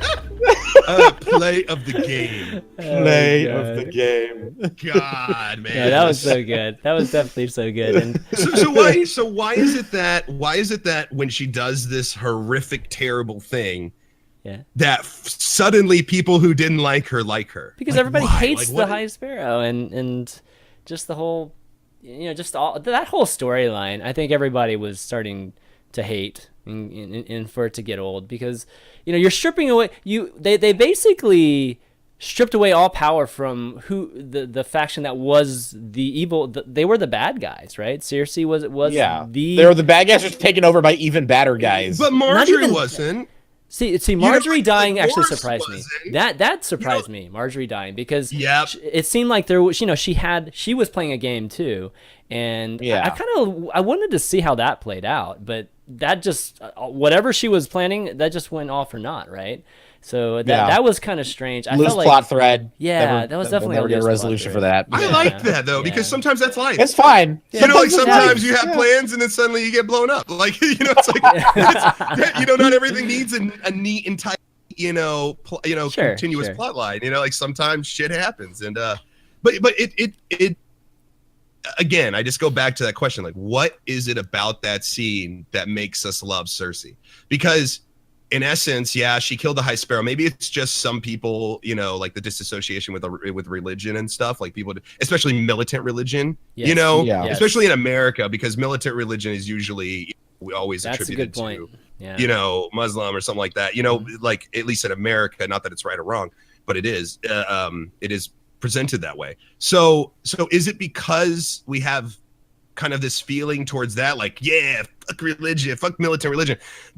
Or is it because like Cersei is so true to her character? Like, this is the reason I think people like her, because finally people go, you're not the selfish bitch we all thought you were. Yeah. You really and truly do whatever you think will save your children. You are the alpha mother, like you will do whatever it takes. And because she stayed so true to that, I think that's why people started to like her. But it's an interesting flip that she does the most evil shit she's ever done, and then everyone likes her. Mm-hmm. It's weird. That's a really good point, and I think you do have something there. For me, I think it's even just simpler than that. There's just a lot of characters that people hated, and as a result of except for Marjorie, I would say exception of Marjorie, I think everybody that died in that, including Tommen too. Dude, I was so happy when that dude jumped out of the window.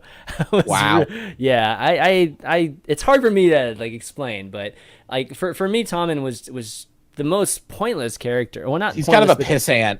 He's like the biggest puppet and the weakest character in like the entire show. Even after the High Sparrow and all of them were gone, he would have still been a terrible king. Yeah. So just listen to his mom the entire time, like, you know.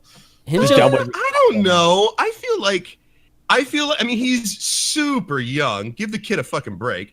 And then on top, I love King Tom. I'd be a better king at his age. Fuck him. No. You like that guy? Gosh, listen. I'm not saying that I like King Tommen. What I'm saying is that I can look at King Tommen and go, you're a 14-year-old, maybe. I don't even know how old he is, in a world dominated by superpowers that just want to take over. He's so incredibly fucking outmatched mentally, experience-wise. I mean, he's just basically a pawn at that point. Like, how can we really get mad at Tommen for doing anything? He's amongst superpowers. Well, that's the thing. That's the thing. He's like a 14-year-old king. Like, I don't know what to do. Well, that's the thing. Can we really say that he's the problem? It's not that he's the problem. It's just, for me, he should be the most powerful person. I mean, he's the king for Christ's sakes, right? He's 14 years old, sure, I guess, but he's like 8 in the books. He's 8 in the books. Okay, I didn't actually realize that, but look at Joffrey before, right? And I didn't think I could hate any of the kids as much as I hated Joffrey, but Tommen was actually getting up there for me because he just... You hated Tommen more than Joffrey? No. You forget, sir. No. You forget what you lose yourself in this conversation. I'm just talking about in terms of just impact on the story. I mean, at least Joffrey was an evil character. Yeah, he was absolutely evil. At least Joffrey knew who he was and knew what he was doing. Yeah, he had a conscience, he was a fucking piece of shit, but at least he was aware of how much of a piece of shit he was, and that's who he was. Tommen was just going through puberty, just I don't know, I guess sure, let's do that thing. Sure, put that, okay, we'll do this edict and that edict. If you think it's a good idea, sure, okay, all right. That's exactly. Where's my wife? Can I get my wife back, please? Yeah, exactly. We had sex that one time. I was hoping to have sex with her at least one more time. That would be really nice to put my penis inside of her. They made my mom walk naked across the city. I can't do anything about it. You guys are getting onto Tommen, but let me throw Tommen. And this is how I felt about Tommen. This does not make it right. It's just my opinion. I felt like Tommen was trying to find himself as king and was learning as he went. And I thought he was learning very well. And in fact, you guys are saying he's kind of like a yes man. He actually says no to a lot of people, including his mother. Like he does definitely rebel, and he does make his own decisions, and to the detriment of whatever plans whoever has. But he does make his own shit occasionally. But he's learning. He's only king for a year or something. I don't even know the timeline. But it's not very long. But he makes his own shit. I mean, it's one thing when there's not somebody trying to manipulate you and you make a decision. The thing with Tommen is that he's just being manipulated by two separate parties. One being obviously just the High Sparrow and then and Marjorie too, and as well as Cersei. So everything that Tommen does has nothing to do with his own, his own premonitions or anything like that. It's just because somebody else is telling him to do it. And that, so him rebelling. You told him to jump out a window. He made that decision. That was honestly, that was the most powerful thing he's done, the entire time he's been on the show. That was a solid decision. He made that. That was a solid decision. Here's the question. Here's the question, though. Here's the $1 million question. Why? Yeah, Why exactly. Did he kill himself? Exactly. Diction, what's your theory? I'll throw out my theory. I feel like he knew, one, his beautiful bride dead, who he hasn't seen outside of a fucking shit-filled cage for months. She's still hot, dude. She was still hot as fuck. I think the major thing was that he realized he will, as long as his mother is still there and still has this power over him, he will never be a king. He'll never be a king that he like you said, he has aspirations. Yeah. He was growing into himself, but I think that was the moment where he realized that his mother has complete control over his destiny, and he has no there's no way that he can actually blossom into the person that he might want to be or thinks he might want to be. He realizes the puppet he is, right? Essentially. Yeah. Mm-hmm. Even though he's he's trying to snip those strings off, it doesn't matter. They're metaphorical strings, and he's always going to be under the thumb of his mother. Yeah. But that's not necessarily true, because she's going to get old and she's going to pass away, with old age before he does, especially in their time. It's not like they but like I guess some people wants to wait until they're 30 so they can finally like, all right, I'm 30, my mom's dead, I can finally be a man. Like that sucks. That's a terrible destiny. I'm kind of in line with you. But I have a different, like a little bit of a different approach, because there's so many different reasons he could have killed himself. Could have killed himself over the grief, like you said, the grief of losing his wife and, you know, some other people that he cares about. It could have been that he just simply was like, fuck being the king, I'm out, takes his crown off, sets it down. Like, I just, the responsibility of being king is too much for me. I'm killing myself. Also, that could have been part of it too. That could have been part of it. But here's what I think is, I think that when he was looking out and he saw that place explode, that he felt exactly like you said he felt, Nick. Like, he felt that his mother was in control, and, you know, his mother did this, and he was just fucking going through his head. And here's what I think he thought. If he thought, how can I beat my mom? Yeah. How can I beat my mom? And the only thing that she cares about is him.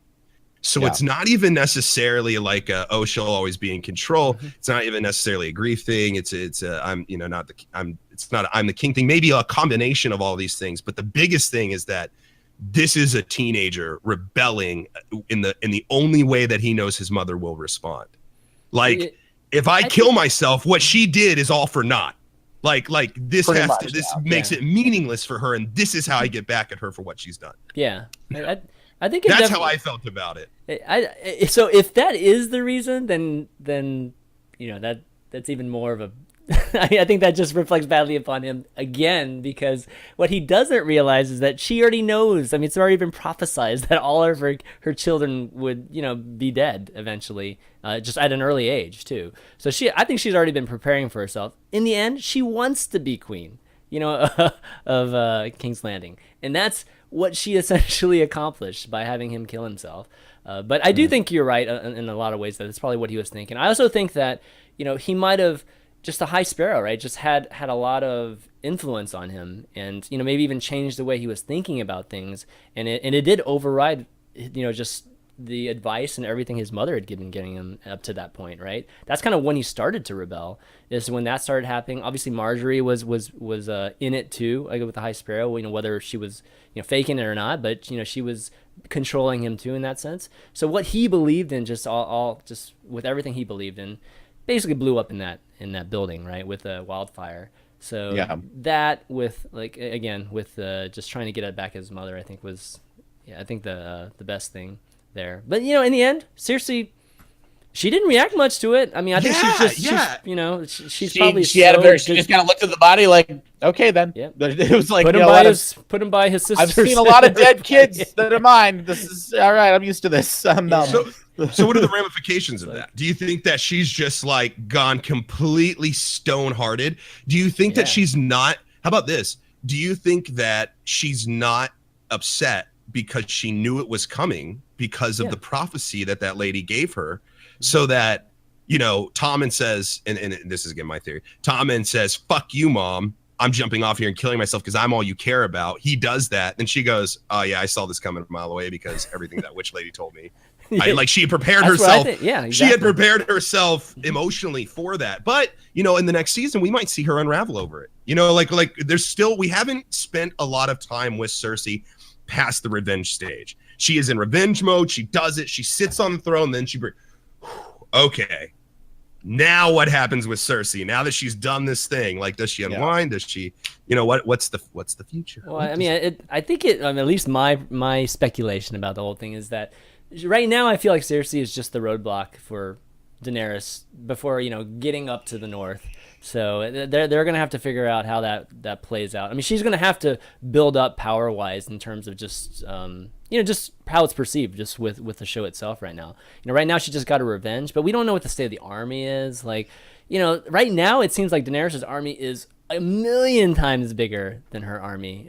Just what it seems like, or it's portrayed. Especially because she just blew up like a couple hundred of them. Like, know, right? there were definitely a lot of guards in there. Yeah. Well, and what about the relationship between Jaime and her? Jaime ruined his name and his reputation to stop King, what's his name, to stop exactly what Cersei did. Yeah, yeah. You know, like what is Jaime gonna say when he figures this out? How is he going to treat Cersei? What kind of would be crazy thing is what kind of rift is that going to cause them? You know what would be crazy if he ends up killing another queen, or king, and previously. So you know, this is ruler. Oh man, Cersei can only die, in my opinion, to like 2 people of just like mad kings, mad queens, mad king serial killer. Oh, Cersei can only die to 2 people in my mind right now, and that's Jaime. Mm-hmm. For what she did blowing up, because he basically put everything he was on the line to stop that, and then she went and did it. Or Arya, because Arya is the only name that Cersei. Yeah. Cersei's the only name on the list that she was not willing to let go of during her training. Did you notice that when she says the list, she removes Cersei, and that's when I think they even asked her, like, "Is that all the names or whatever?" And she's like, "Yep, that's all of them." Or something like that, and Cersei wasn't on that list. I thought she said Cersei. No, I'm fairly certain she does not mention Cersei, because Cersei's like the very last one on her list, and she mentions everybody else. She's like, you know, the mountain, the blah blah blah, this person. She never mentions Cersei, so she holds on to that part of her during her training, which ultimately leads to her being, banished from that. Let's talk about Arya a little bit. Yes, Arya. That storyline is pretty interesting too, and I'm not sure I'm clear on it, to be honest with you. Somebody in the chat, Lapis says the prophecy literally she will be killed by her brother. Oh, is it? Oh, I didn't realize that. Wow. That was a prophecy. Okay, so I don't know. Well, are all prophecies in Game of Thrones universe? Do they all come true, or are some of them? I think they do, right? I mean, they might be misinterpreted, but yeah, that's the thing. What if it's misinterpreted? I don't know how you misinterpret that. What if it is brother to a little girl? What if it's Bran? What if it's the Green Seer? He's gone back. He knows he went forward. He saw some shit. He came back. He told her about it. Yeah. Self-fulfilling prophecy. All right, getting back to Arya though. Arya, yeah. Yeah, I actually, I actually enjoyed her storyline there, and it was a little bit slow at times. But the thing I like about Arya is that I felt like she was never trained. You know what I mean? Like she had all this list of people that she wanted to kill, but she was never. She never had the ability to do so, and I feel like this season they really developed her. They really developed her toughness, her just ability as somebody just to assassinate people, right? Yeah. And it really puts her in a position where she's somebody that can go and kill anybody at any time. And I think that's one thing that was needed from her, because she was just always this little kid that would get somebody else to kill people for her, and she's just kind of running away, and just she just didn't have an impact, I felt like. But now I feel like she's a killer now, and she is not apologetic about it or anything, and she's very, very focused too with that list, and it's been good to see. Actually, I actually like that. She got an Emmy nomination too for her performance. Yeah. Much deserved. I just the part I don't understand completely is, like the whole point I thought was to basically get rid of her identity, right? That was just part of her training, was just to completely rid her of Arya Stark and just anything behind it. But in the end, she's Arya Stark, right? And that's the point. That's the biggest point, right? Is she holds on to Needle. She hides Needle instead of dropping it in the water. Yes. Right. She didn't say Cersei. Like there's little bits of her body, of herself, that she isn't willing to let go. She's not willing to let go of the memory of Jon Snow. I feel like she was putting her identity on hold to get the training she needed so that she could go back to her mission, which was to avenge her father's death and her family's. I don't know if that was always her thing. I think that's what it became, because she realized, I can't do this. I can't lose my identity. Like these things are too important. I really want to kill Cersei. I really don't want to forget about Jon Snow. Like, those were the two things kind of holding her back. And I don't know if she went into it thinking, I'm going to get all the training out of this and then just back out and be done. I think that kind of happened as a development. She thought she was tough enough. She thought she could do this. A girl is no one. A girl is no one. A girl is no one. And then she's gone in her head. She's like, I've said this so many times. It's still not true. So did Jaqen, the male no face, right? Did he know that he would? I mean, was he basically training her this whole time to become an assassin, but still be Arya Stark, or was he really trying to get her to become one of his his minions essentially, right? That really has no identity and whatnot, because he could kill her. I mean, he should be able to kill her. I would think, given that he's basically essentially the master or the teacher in this scenario, and I don't think Arya is skilled enough to even kill him.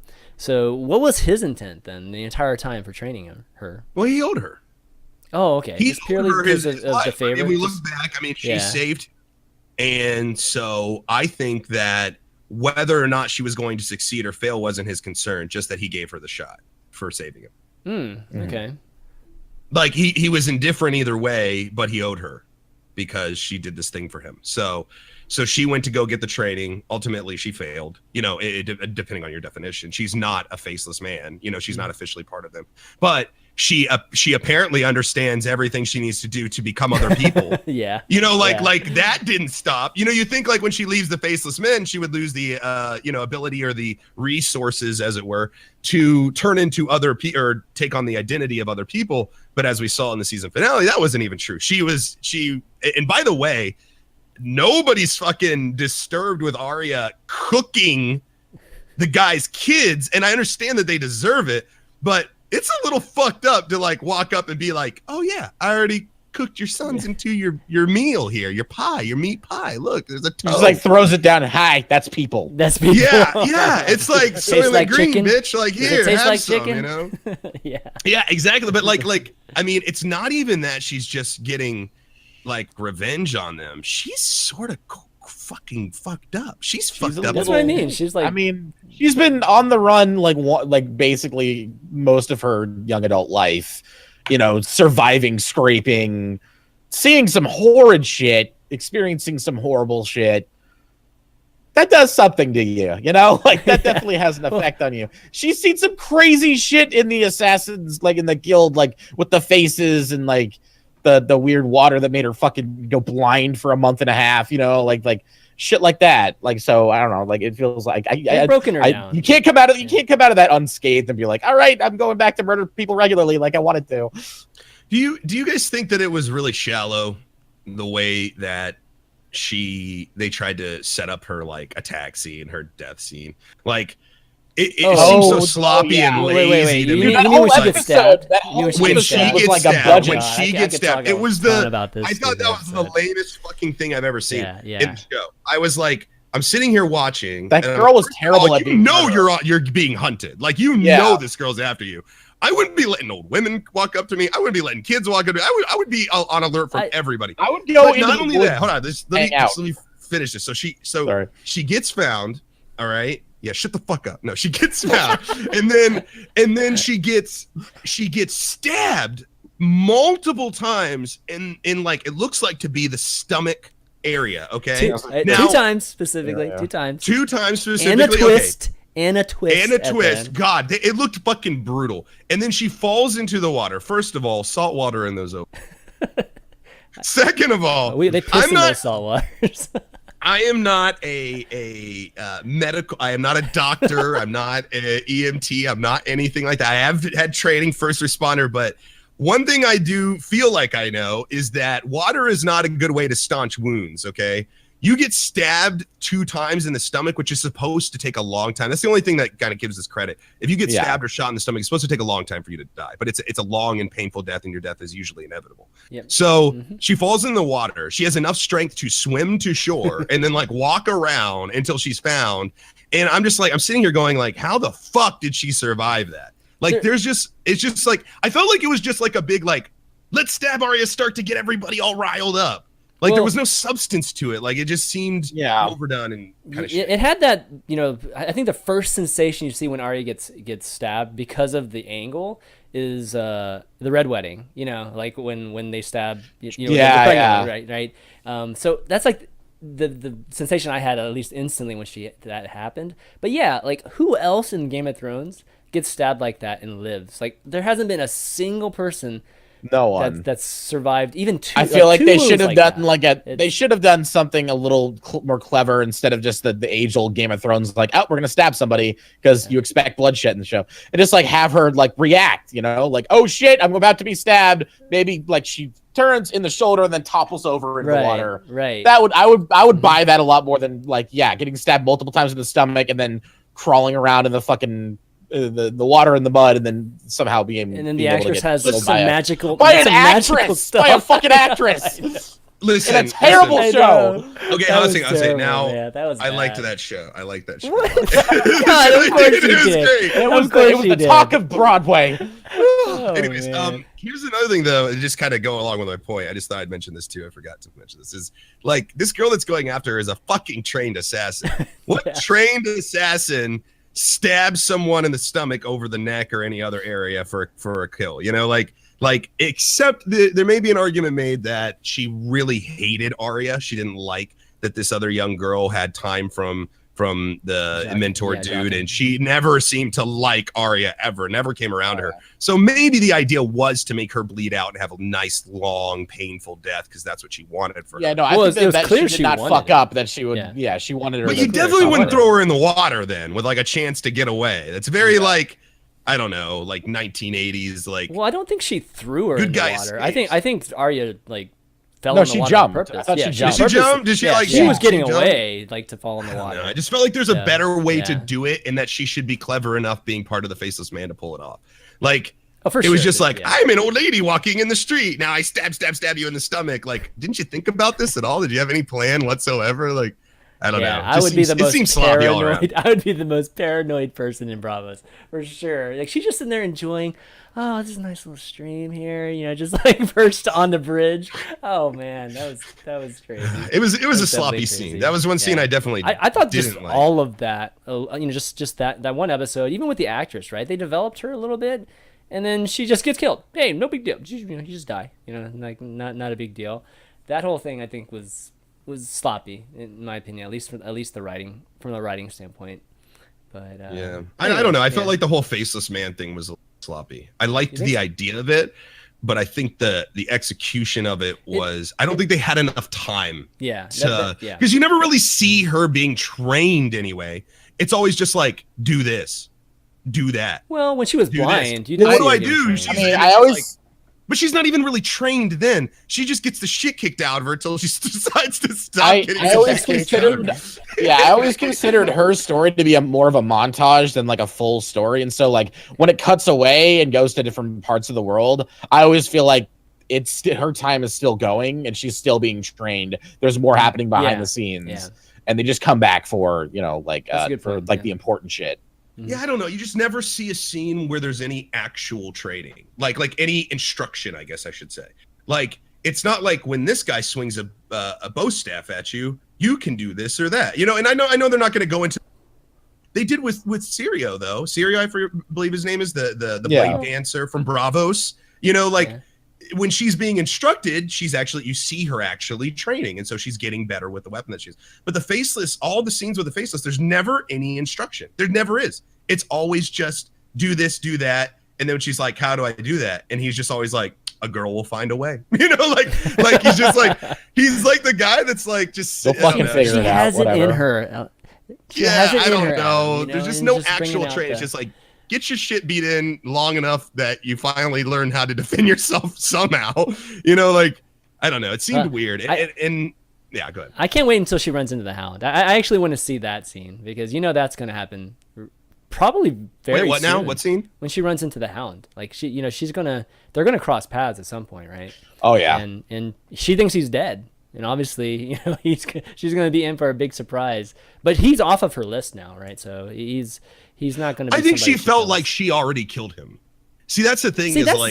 I don't know. Here's the thing: is like there was this almost underlying friendship developing between them, and so what I and this is again one of my theories. You know, it's not based on anything but my own whatever. What I think is that she feels like, and she has felt like, the revenge against the Hound, Sandor Clegane or whatever his name is, that's over. She's done her bit. She left him to die. That was her decision. She could have ended it, but she didn't. She walked away. Now, for some miraculous reason, he survived. Now, if Arya does meet up with the Hound, which I think that she will meet up with the Hound, and I think that it's going to come to Sir Robin, who was the Mountain, I think there's going to be some kind of three-way thing where she's wanting to kill the Mountain, Arya is, because he's on the list, right? And then Sandor wants to kill him for all the reasons of him being his brother and burning his face and all that shit. And I feel like she's going to be like, you're my friend. Go ahead and take this one. Like, I feel like it's going to be like that. Yeah, because I feel like she's going to run to the Hound again, and it's going to be like, you're still alive. And he's like, yeah. And she's like, somehow it's not like, oh, I have to kill you again. Like, she's already it won't be she's that. Already got her revenge. Like they're gonna be. I think that they're gonna like understand each other, like that whole like head nod, like yeah. I think I think the Hound will die in that triangle. I think that will happen, and I think the Hound will die in that scene. And Arya, like saving Arya, or some kind of scene like that, some kind of very dramatic scene where he comes and saves her, or he steps in front while he gets stabbed, and then Arya kills in the mountain. Something like that, I think, will happen, and it will be powerful. I don't think the Hound will live to the end of Game of Thrones. because he needs his ultimate redemption, right? He needs his ultimate redemption. He's a man reborn, basically, and so now he's gone off, and they've got the Brothers Without Banners, or not Brothers Without Banners, the companions, the friendly companions, or something. What is it? I forget what it's called. The group that he walks up and he's like, I get this one, but you guys get these two, or whatever. The guys that are hanging. It's like he's already started his way down that path, like of redemption and getting back at these people. He's almost got his own Arya list, But I don't know. It's gonna be interesting to see. I definitely think he's gonna die, and he's gonna die in a heroic way, and it's going to redeem this character in the eyes of many people. What that is, I don't know.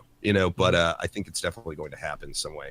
Brotherhood Without Banners. Yeah, but the Brotherhood Without Banners is Dondarrion's, I believe is Dondarrion's group, which I do believe that some of these guys were part of. One of the guys actually won the archery competition at Robert Baratheon's festival when Ned Stark was named the king. One of the guys that got hanged. It's neither here nor there. Just some extra trivia lore. But the thing is that like there's the other one. It's like the Friendly Companions or something. Somebody in chat will throw it out there.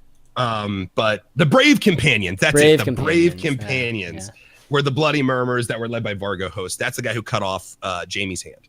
Right. So I do think that some of those guys has crossed Sandor, and I think that they were killed. I'm not sure. I feel like those guys were part of the Brave Companions and also part of Brave. I'll have to look it up. It's a lot. It's a lot.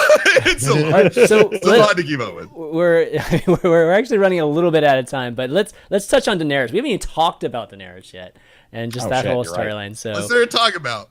What's there to talk about? She's all of a sudden leading the Dothraki now. I mean, she didn't die. Another thing burned down. She didn't die. I'm just waiting for next season for her to take over like Dorne or some shit. Just like now I'm your ruler. Hey, what's up? What's amazing about Daenerys is that she's fireproof, right? And obviously she's mother to dragons.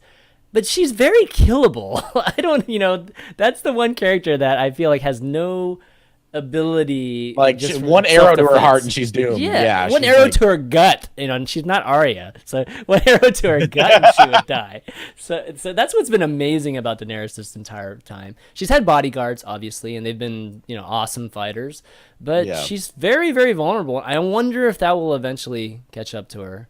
Being knocked off a dragon, even just falling from the skies, it just that killer, right? I think Daenerys Targaryen is probably one of the most boring characters in the show. Whoa! And I feel that way because it's almost like you're never surprised with her.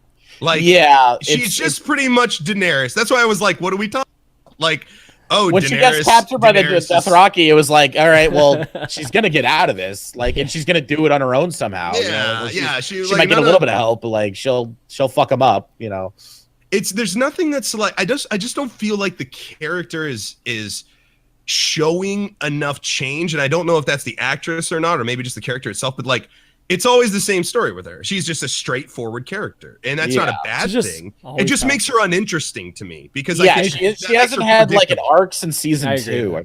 I feel like she after she got the Unsullied and took over Marine, she really hasn't. She's had a few emotional moments with her dragons when she had to like chain them up and put them underground and stuff like that. Was a pretty heartbreaking moment. Right. But I agree, as a character, once she figured out how fucking badass and strong and like worthwhile she was, like she hasn't really grown from there. Like, not that maybe she doesn't need to, but she's already perfect. Later, it's like, yeah, she's already perfect. Well, it's like, it's kind of hard to root for a character who doesn't make strides to like become someone else at the end of a season, you know, like, or at least change something about themselves. It's not just that too. It's we know how the plot, you know, we know where this is going, right? And it's like, for the longest time, it's taken, you know, that storyline, Daenerys just even getting back to King's Landing is taking forever, right? It's taken basically 5 seasons, 6 seasons to get there. And, you know, we're finally there. We're finally on ships headed there. But this whole time, we knew she was going to get back there. Like, we know she's going to be in that last battle. And for me, the only question at this point is whether she dies in the last battle. You know, well, pretty much, yeah. That's it. What are the defining moments from Daenerys Targaryen? Okay, and if you look at it, it's when her brother was killed. When her brother was killed, I think that's the first thing where you finally see her coming into her own. Then the the place burns and she survives, and the dragons are hatched. That's another thing. And then after that, the only really meaningful scene I feel like is the next burning scene, which is just kind of a replay of the first burning scene, just different. Essentially, yes. You know, like, it's pretty much essentially is what it is. What I would have liked to see, and I think they had a missed opportunity, and I don't know what the fuck about. I'm just a guy, you know. I'm not the director, and, you know, whatever. But what I feel like was a missed opportunity was the dragons and her relationship with those dragons and how that forms and how that comes about. What it makes her more interesting, and it makes the lore of the story more interesting, because it develops a part that everybody's kind of clueless about. What are dragons? How are they tamed? How are they ridden? How do you raise a dragon? You know, these things, you know, we know some things how to train a dragon. How to train a dragon. It's a movie. Pixar movie. We have the movie. No, but seriously, like we know that the black dragon, Drago or whatever his name is, he's the biggest because he was allowed to flourish outside in nature, while the other two were smaller because they were kept in confined. You know, like, how, like, I wanted to see a relationship with her and the two chained up ones more than we did. I want her to go down there. I want her to have a remorse. I want her to have, you know, like feel for these. She's their mother. She wants to let them out. Maybe she does. You know, maybe she flies away. Maybe she raises them. So, like, I wanted to see that relationship. I wanted to see that build, and I wanted to see it build the lore, and I wanted to see it build her character. And it just seemed like dragons are cool. Dragons show up. Dragons stay in a cave, and then dragons burn ships. And it's like, and now I'm riding it. It's like, we still don't know why she's riding it. Like, the back of that dragon looks like fucking spikes everywhere. Like, where the fuck is she sitting? They're uncomfortable. Like, yeah. Like when did this all happen? She's not wearing a lot of clothes. Like, it's very exposed clothing attire that she's wearing. She's getting poked and prodded and stuff. It's like, and, you know, you gotta think, like, CGI's got to be expensive. You know, like somebody in the chat's mentioning. You know, sure. CGI's got, you know, the scene with the dragons have to be limited stuff, you know, but, like, I don't know, get you know, I don't know, Creature Workshop or something, and figure get Labyrinth creative with it. I don't know, you don't need everything CGI, but I don't know, I just felt like she was so plain and so unchanging and so boring. I love her, but I'm just kind of bored by her. I just think there's, like, infinitely more interesting characters. The characters around her, I think, have been more interesting, right? Like Tyrion, obviously joining that storyline, I think has been great. So Jorah. Jorah. So I like his scenes where he's trying to get drunk, and like have parties with like her assistants and stuff, and he's like trying to get them to get drunk and stuff. Those are my favorite. They're like super awkward. Yeah. I'm rooting for Sir Jorah. Sir Jorah is like my spirit animal of me being like 18 or like my early 20s. Right. He's like, you know, I'm in love. I'm in a difficult situation. I've got to win her love back. Like, that was totally me in my early 20s. And, like, I was such a romantic. It's like, he's my spirit animal. So every time I see Sir Jorah, I'm like, yeah. But yeah, you're right. The characters around him. You know, the thing about Jorah is that I felt like they had a moment at the end with him that I thought they would have when he dies. You know, where she finally says that, you know, she does have love for him, basically, right? Just for just being somebody just so devoted to her and things like that. I felt like that was going to happen when he died. So it's pretty clear he's not going to die, just being sent off. I mean, that would just be the lamest thing for him to die that way. I don't know. Look at Marjorie. Dude, Marjorie's sudden though. Sir Jorah, oh hey, just go off and just die from your gray skin. You know, just this terrible death by yourself, and we're not going to even show it. I mean, that's pretty crappy, right? So he's going to somehow find a cure for it, or at least contain it in some way, just to his arm, and then come back, and I'm sure he'll have another moment. But I wasn't expecting that moment until later. It was nice. It was really cool. I mean, it was a powerful scene for have Jorah and Daenerys having that scene. Did you guys feel like she was way too fucking hard on him for what he did? Oh yeah. I get being a ruler and like all that stuff and everything, but like by the time he came back as like a slave and like I became a slave so I could see you, I'd be like, all right, listen, just come have dinner with me. Like we'll figure it out. Let's hash it out. Let's just hash it out. Okay, it's clear you made a mistake and people make mistakes and that was a different time. You didn't know me. Now you know me. All right, let's do it. Like I felt like she just was so rough with him, man. Like especially since she spent like most of her time freeing slaves and being sympathetic to slave people. Yeah. And he comes back like, guess what? I was a slave for a little bit because to get back to you. And she's like, the fuck? Fuck you. I never asked you to do that. Fuck yourself. Get out of here. He got his ass whooped. Hold on a second. He got his ass whooped too right before that happens. So Jorah's always getting his ass. I know. Whooped. It's like, dude. But that's Jorah. This guy's a Jorah's the guy fighter, man. He's the whipping. He's a great fighter. He's actually like a world-renowned fighter. But he's like Sir Barristan. Yeah, he's getting old, you know. But like, I don't know. That's always kind of been his thing, right? It's always redemption with him. He makes one big mistake and then he fucks up. Like he was caught poaching or something, which is why he got kicked off Bear Island in the first place by Ned Stark.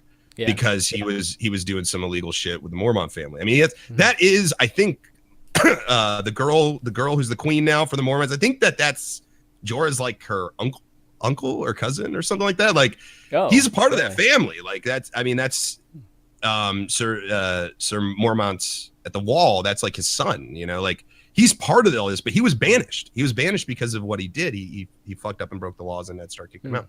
So that was the first mistake he made. And in trying to remedy that mistake and try to get back in good graces, he ended up betraying Daenerys really early before he knew her. And so it's like this one mistake is like echoed throughout his thing. So it's not just a redemption for Daenerys. It's a redemption for his first dishonorable mark as well. It's like a continuation of this long story of him trying to redeem himself from that first thing. So I don't know. And again, any of these things I'm throwing out, this is stuff I looked up years ago. So I'm like, I could be wrong about that, but I'm pretty sure Ned Stark kicked him off the island for poaching or lying or stealing, something like that. I can't remember. All right, last storyline that we'll go over.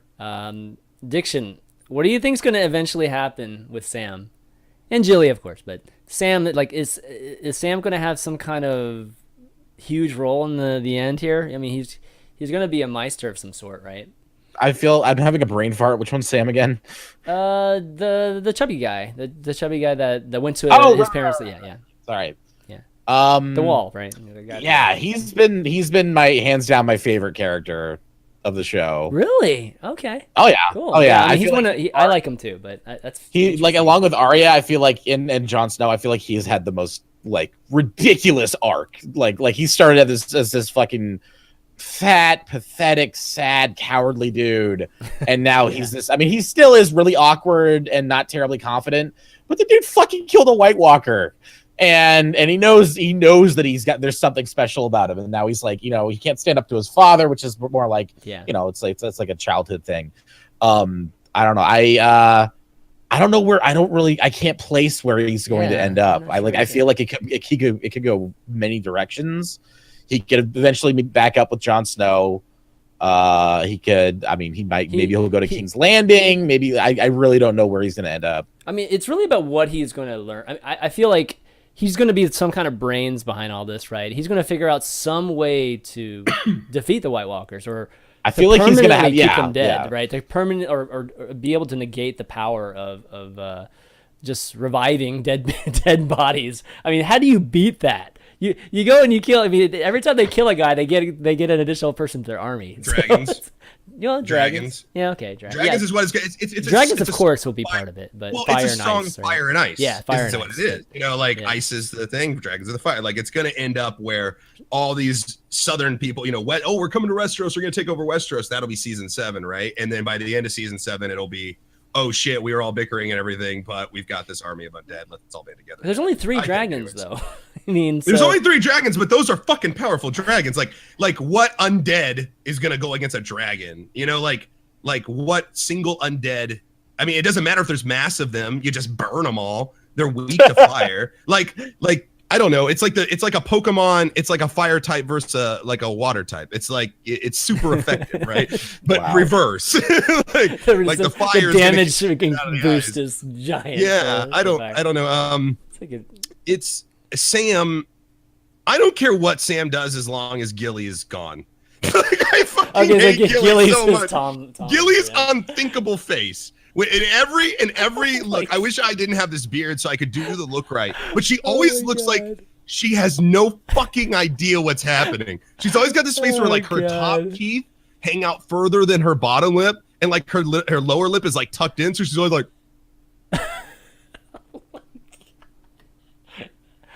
Like, I don't know shit. I'm just. She has an overbite, okay? You fucking insensitive prick. She looks like a. You never saw her on Skin? Thinkless rabbit. Like she just. Like she doesn't have a thought in her head. Like you just look at her. Because she's inbred. She is inbred. She's a wildling, man. She's a wildling. She's lucky she's not this giant ogre. Yeah, she's lucky she's a woman, or she would have been fed. Like, so they don't have education out there. Like, God, she's so the odds annoying. were stacked against her from birth, man. Okay, she got a cute kid. As a big guy, I'm glad she fucks big guys. You know, but like that can't be enough. That's not enough for them.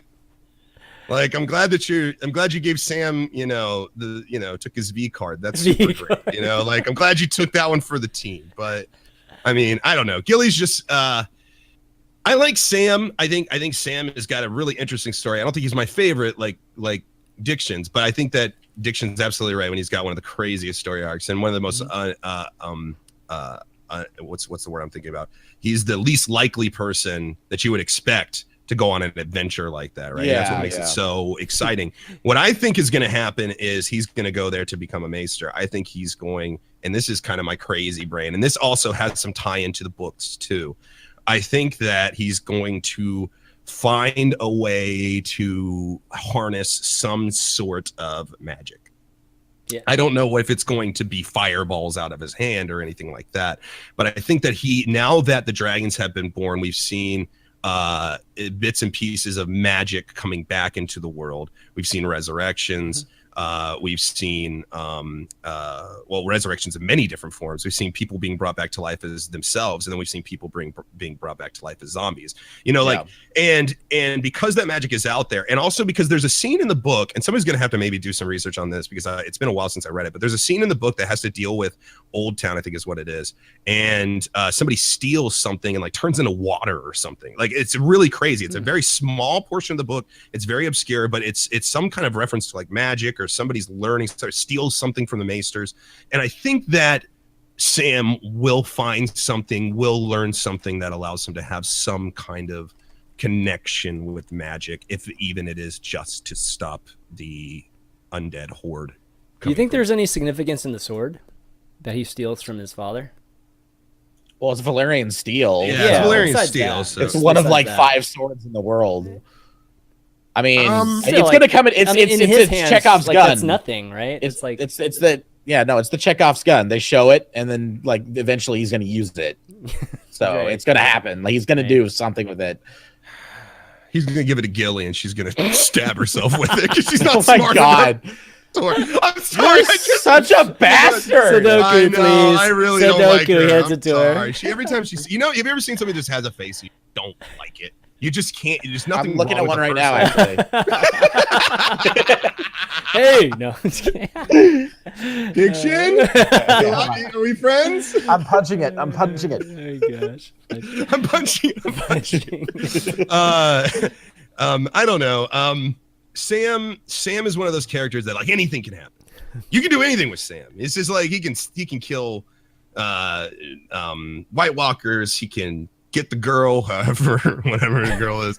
He can, like he can be a maester, but he's super cowardly, but in flashes he gets courageous. Like he's a super interesting character. And it's going to be interesting to see how he fits in all of this, because he's got to be a big piece because they've harped on him for so long. And he's unique too, because he still stayed very innocent, right? I mean, for the most part, and hasn't been corrupted by the this Westeros world that we've seen with literally every single other character. And I think that's the reason why people love him so much. And he may be the only character that survives at the end that has those qualities. Because George R. R. Martin loves to kill him as well as the writers. They gotta kill him. They just hate those guys, man. Exactly. If they killed Hodor, they can kill Sam. All right. I mean, yeah. Well, I don't know. I feel like Sam. We're talking about beloved characters. Wait, do you think that Hodor was more beloved than Sam? As just like everyone loves him kind of way. Yeah, but it was like mascot type of thing. I don't know if his character people. Yeah, I can see that. It's like literally no substance. Yeah. I can see that. I don't know. I just think see Sam as being like the perfect candidate to kill, because he's going to have the most emotional response, right? Because there's people who don't like Cersei, and people who do like Cersei, and people who don't like Arya and do like Arya. People who don't like these. It's the people that like everyone kind of bands behind, like Sam, because he's so flawed and he still works past his problems. Like he's the most likely to be killed, because he's the most likely to trigger emotional response. So I think Sam's not off the chopping block, personally. So I'm just doing this as spicy, but I predict that Jilly lives and Sam dies. And there's gonna be Jilly kills Sam. No, okay, I can't go. Jilly becomes a White Walker and kills him. Oh the baby they have grows up and kills them both. Oh, the baby.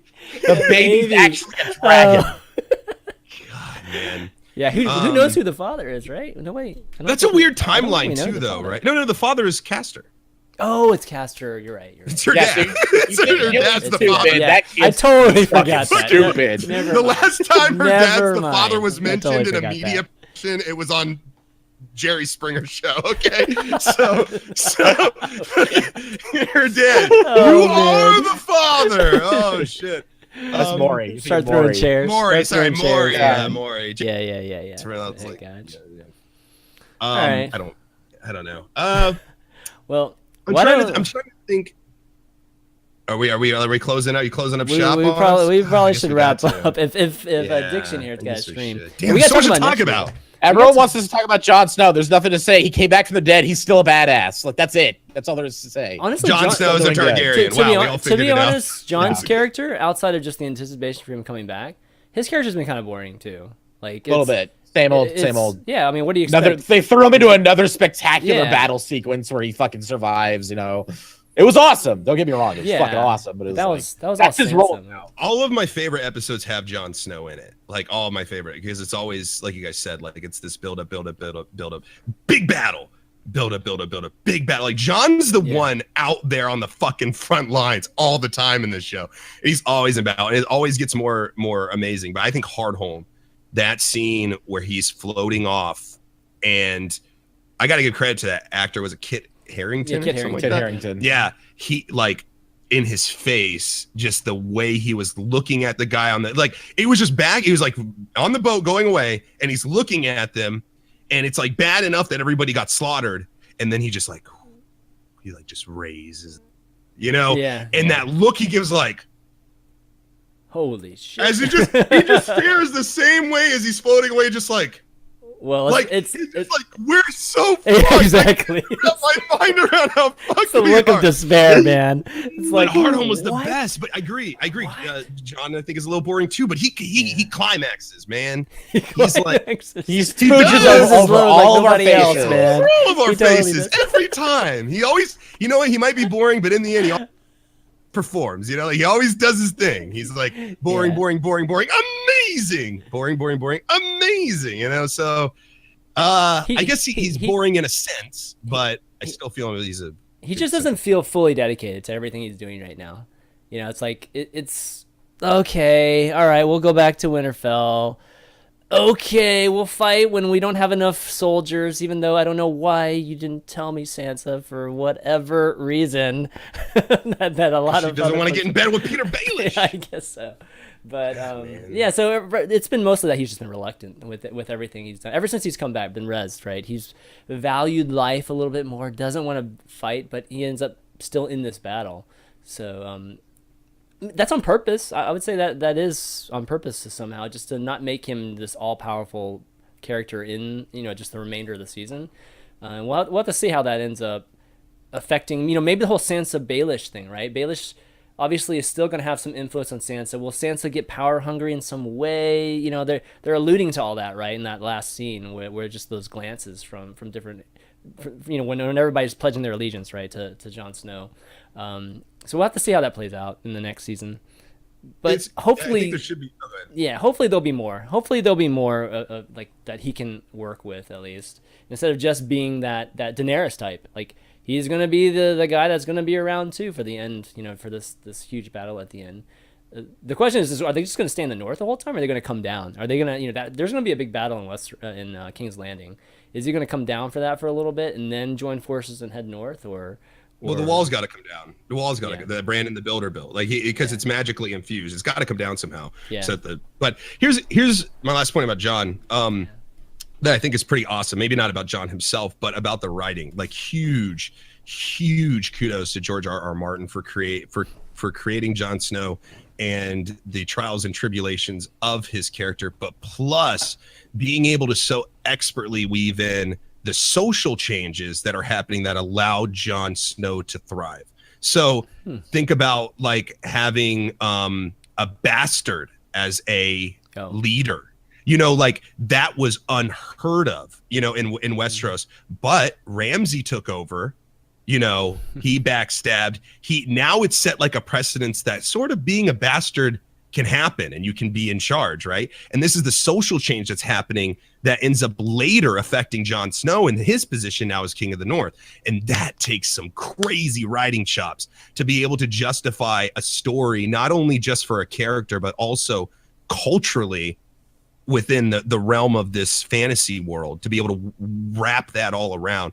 I just thought we'd just give a moment to George R.R. Martin, because that was fucking brilliant. And the writers and directors for keeping up with that, because that's tough. That's tough to tie in all those things and make those changes. Just a lot of shit they gotta keep track. Yeah, that is like, and this was all in one guy's head.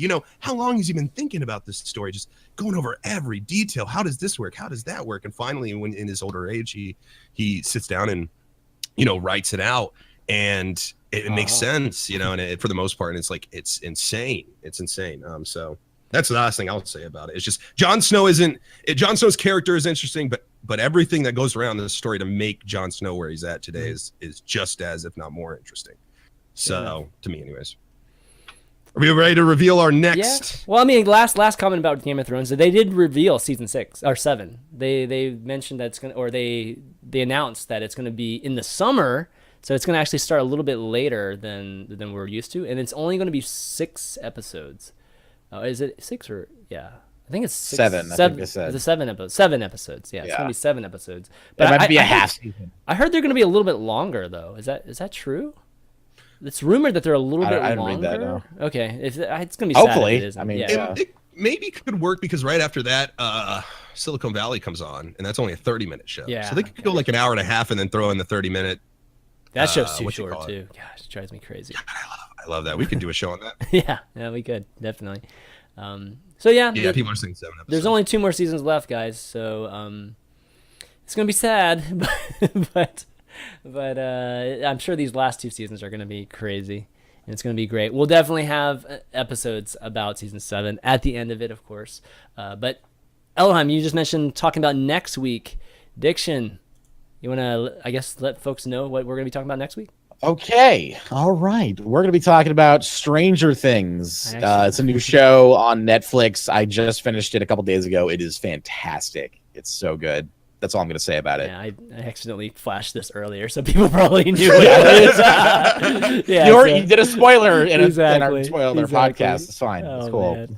So yes, maybe you should do that every episode. Just like try to flash it really quick, like subliminal messaging. You know, like see people catch it. True to the show. Yeah. So for those of you this is our very first episode of the show. So what we're talking about right now, to give you guys some context, what we're hoping this becomes is if you guys have enjoyed the show today and the open discussion, a lot of us, the three of us, have always wanted to discuss these things openly, talk about art in a large forum, and be able to do so again without having the retribution of people who haven't seen it. So we named the show. Spoiler alert, we want to make that aware for you guys.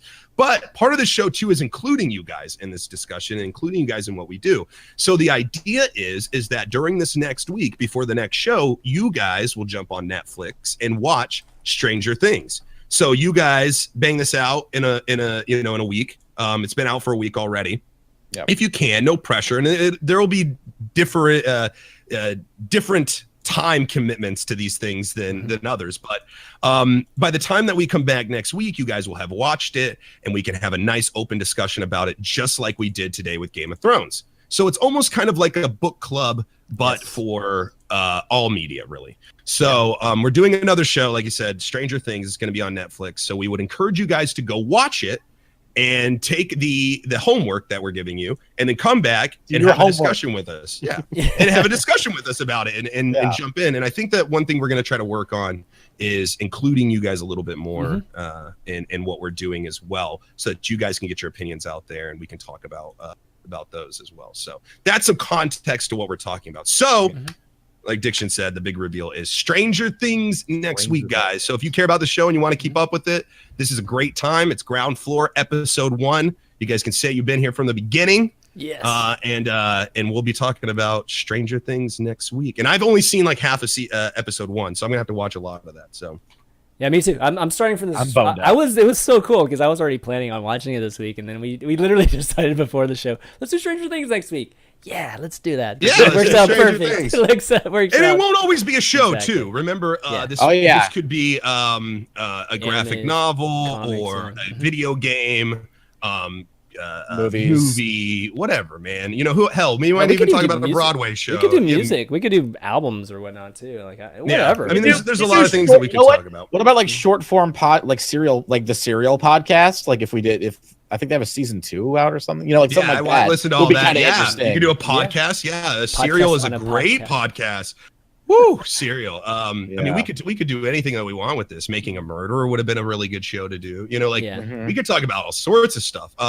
So the idea is, again, to get together, talk about these things, have an open forum, but also, you know, hopefully expose you guys to new media. Maybe there's things that we've seen that you haven't. We'll throw our recommendations out there. We'll talk about them next week, see how you guys feel about it. You like it, you dislike it. And that's sort of the heart of the show. So we really hope you guys embrace that and join us on this as we explore new and exciting things in media, and even going back too, not even all new stuff. You know, we hope to go back a bit and catch up on some pretty prominent things as well. Go way back in time. Yeah. Watch Thomas Edison's first was it George Messiah or something like that, like the trip to what is it? It's like I thought he filmed a train. He just filmed a train coming towards the camera, and that was like the first movie. Oh my gosh. Something really. That was like the first thing they ever showed at public, but I think the first movie ever made was A Trip to the Moon. I think it's on Netflix. I think it is like the original. It's like George Trip to the Moon. No way. Yeah, I think it was like the very first movie, not just like scene, because like that's just a train moving, whatever. I think it was the very considered the first movie, or one of the first, if not the first. First movie ever made in history, 1867, by the Lumiere brothers. Oh my god! And it's like it's a train coming at the camera, and then people get on the train, and that's it. That's the whole movie. That's like a movie. I will. Like everybody watching, I will spare you guys from that. I will not let them choose that. We can do a whole podcast on this 49-second film. Let them choose that. Okay, I guess the Lumiere brothers where I guess that is credited with the first thing, but what? I don't know. We'll figure it out. All right, well, let's do some shout outs. Don't try to wrap me up. Addiction, yeah, you want to do some shout outs and where people can find you? Sure. I'm Eat My Diction 1. There's a 1 at the end. You can find me at twitch.tv/eatmydiction1. I also have a YouTube channel, same URL, just put YouTube instead of Twitch. I stream Monday through Friday, and then Sunday through Friday. Sorry, Sunday through Friday, varying mostly 11 a.m. to whenever ? And I also do Fucked Up Fridays with some friends of mine. Friday night, 7:30 p.m. PST. That's me. Right. That's what I do. I have a fat cat as well. Well, she's not here right now though. Fat cats are always important. Hello. Everybody knows you here, probably. Yeah. Yeah. Well, I mean, it's on my channel. If you don't know who I am, though, if you have or YouTube or whatever, I am Ellohime. I stream on Twitch. Usually, this last week has been pretty crazy. We've had Junie's been sick, and we've been trying to close on a house, so the streams have been pretty sparse. But I'm hoping to pick back up tomorrow, which is going to be a lot of fun. I think I'm going to grab some RimWorld. I stream really early in the morning, like 4 a.m. usually, anywhere from like 3 a.m. to 6 a.m. in the morning. And I usually, that's Eastern time, and I stream up until everybody important gets on, and then they take me out for a match up. So I'm kind of your late night guy, and I'm very vulgar. Yeah, so if you jump in, I'm not, homophobic or racist or anything like that, but I'm definitely very Howard Stern sometimes when we talk about penises and vaginas and what else is there to talk about? Exactly. Come on. Yeah, not at 5 in the morning. There's the only thing to talk about. There's not enough of that at 5 in the morning. Yeah, there's not enough penis and vagina at 5 in the morning, in my opinion. So that's kind of me, and I welcome you guys to join us in the future for all future shows. They're gonna be 1 o'clock right here on this channel next week, and yeah, that's all I have to say. Man. Yeah, and for me, just thanks to you guys for doing the show with me. This has been a lot of fun. Everybody for watching, and can't wait to do just a lot more of these in the coming weeks. You can find my stuff on. I do a lot of shows. If you guys aren't familiar with what I do podcast shows in the Overwatch and Hearthstone space. If you're into that, you can check out all the VODs at youtube.com/ChanManV. My Twitch channel is twitch.tv/ChanManV, and you can look up some of those podcasts too on iTunes and whatnot. I'm going to try to get this one on iTunes too eventually once we get things rolling and stuff. So those that can't watch it live or are not on YouTube for whatever reason, you'll be able to listen. Can to this pay us $20 and download it on iTunes. We'll put it up for $20 on iTunes. Oh my gosh! Put up 5,000 bits and we'll give it to you. Yeah, absolutely. By the way, guys, the last thing I want to throw that out there though is if you guys have any suggestions for the show, you can hit me up personally. I have my DMs open on Twitter, so that's the best way. I may not respond to all of you, but your suggestions and comments, both critical and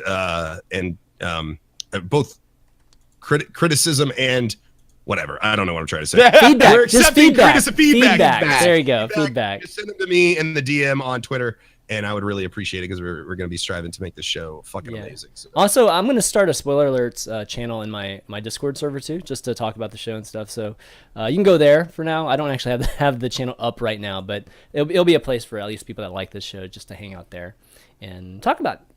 But that's going to be it, though, guys, for this week. So for Eat My Addiction 1, I'm sorry about the 1, by the way, Nick.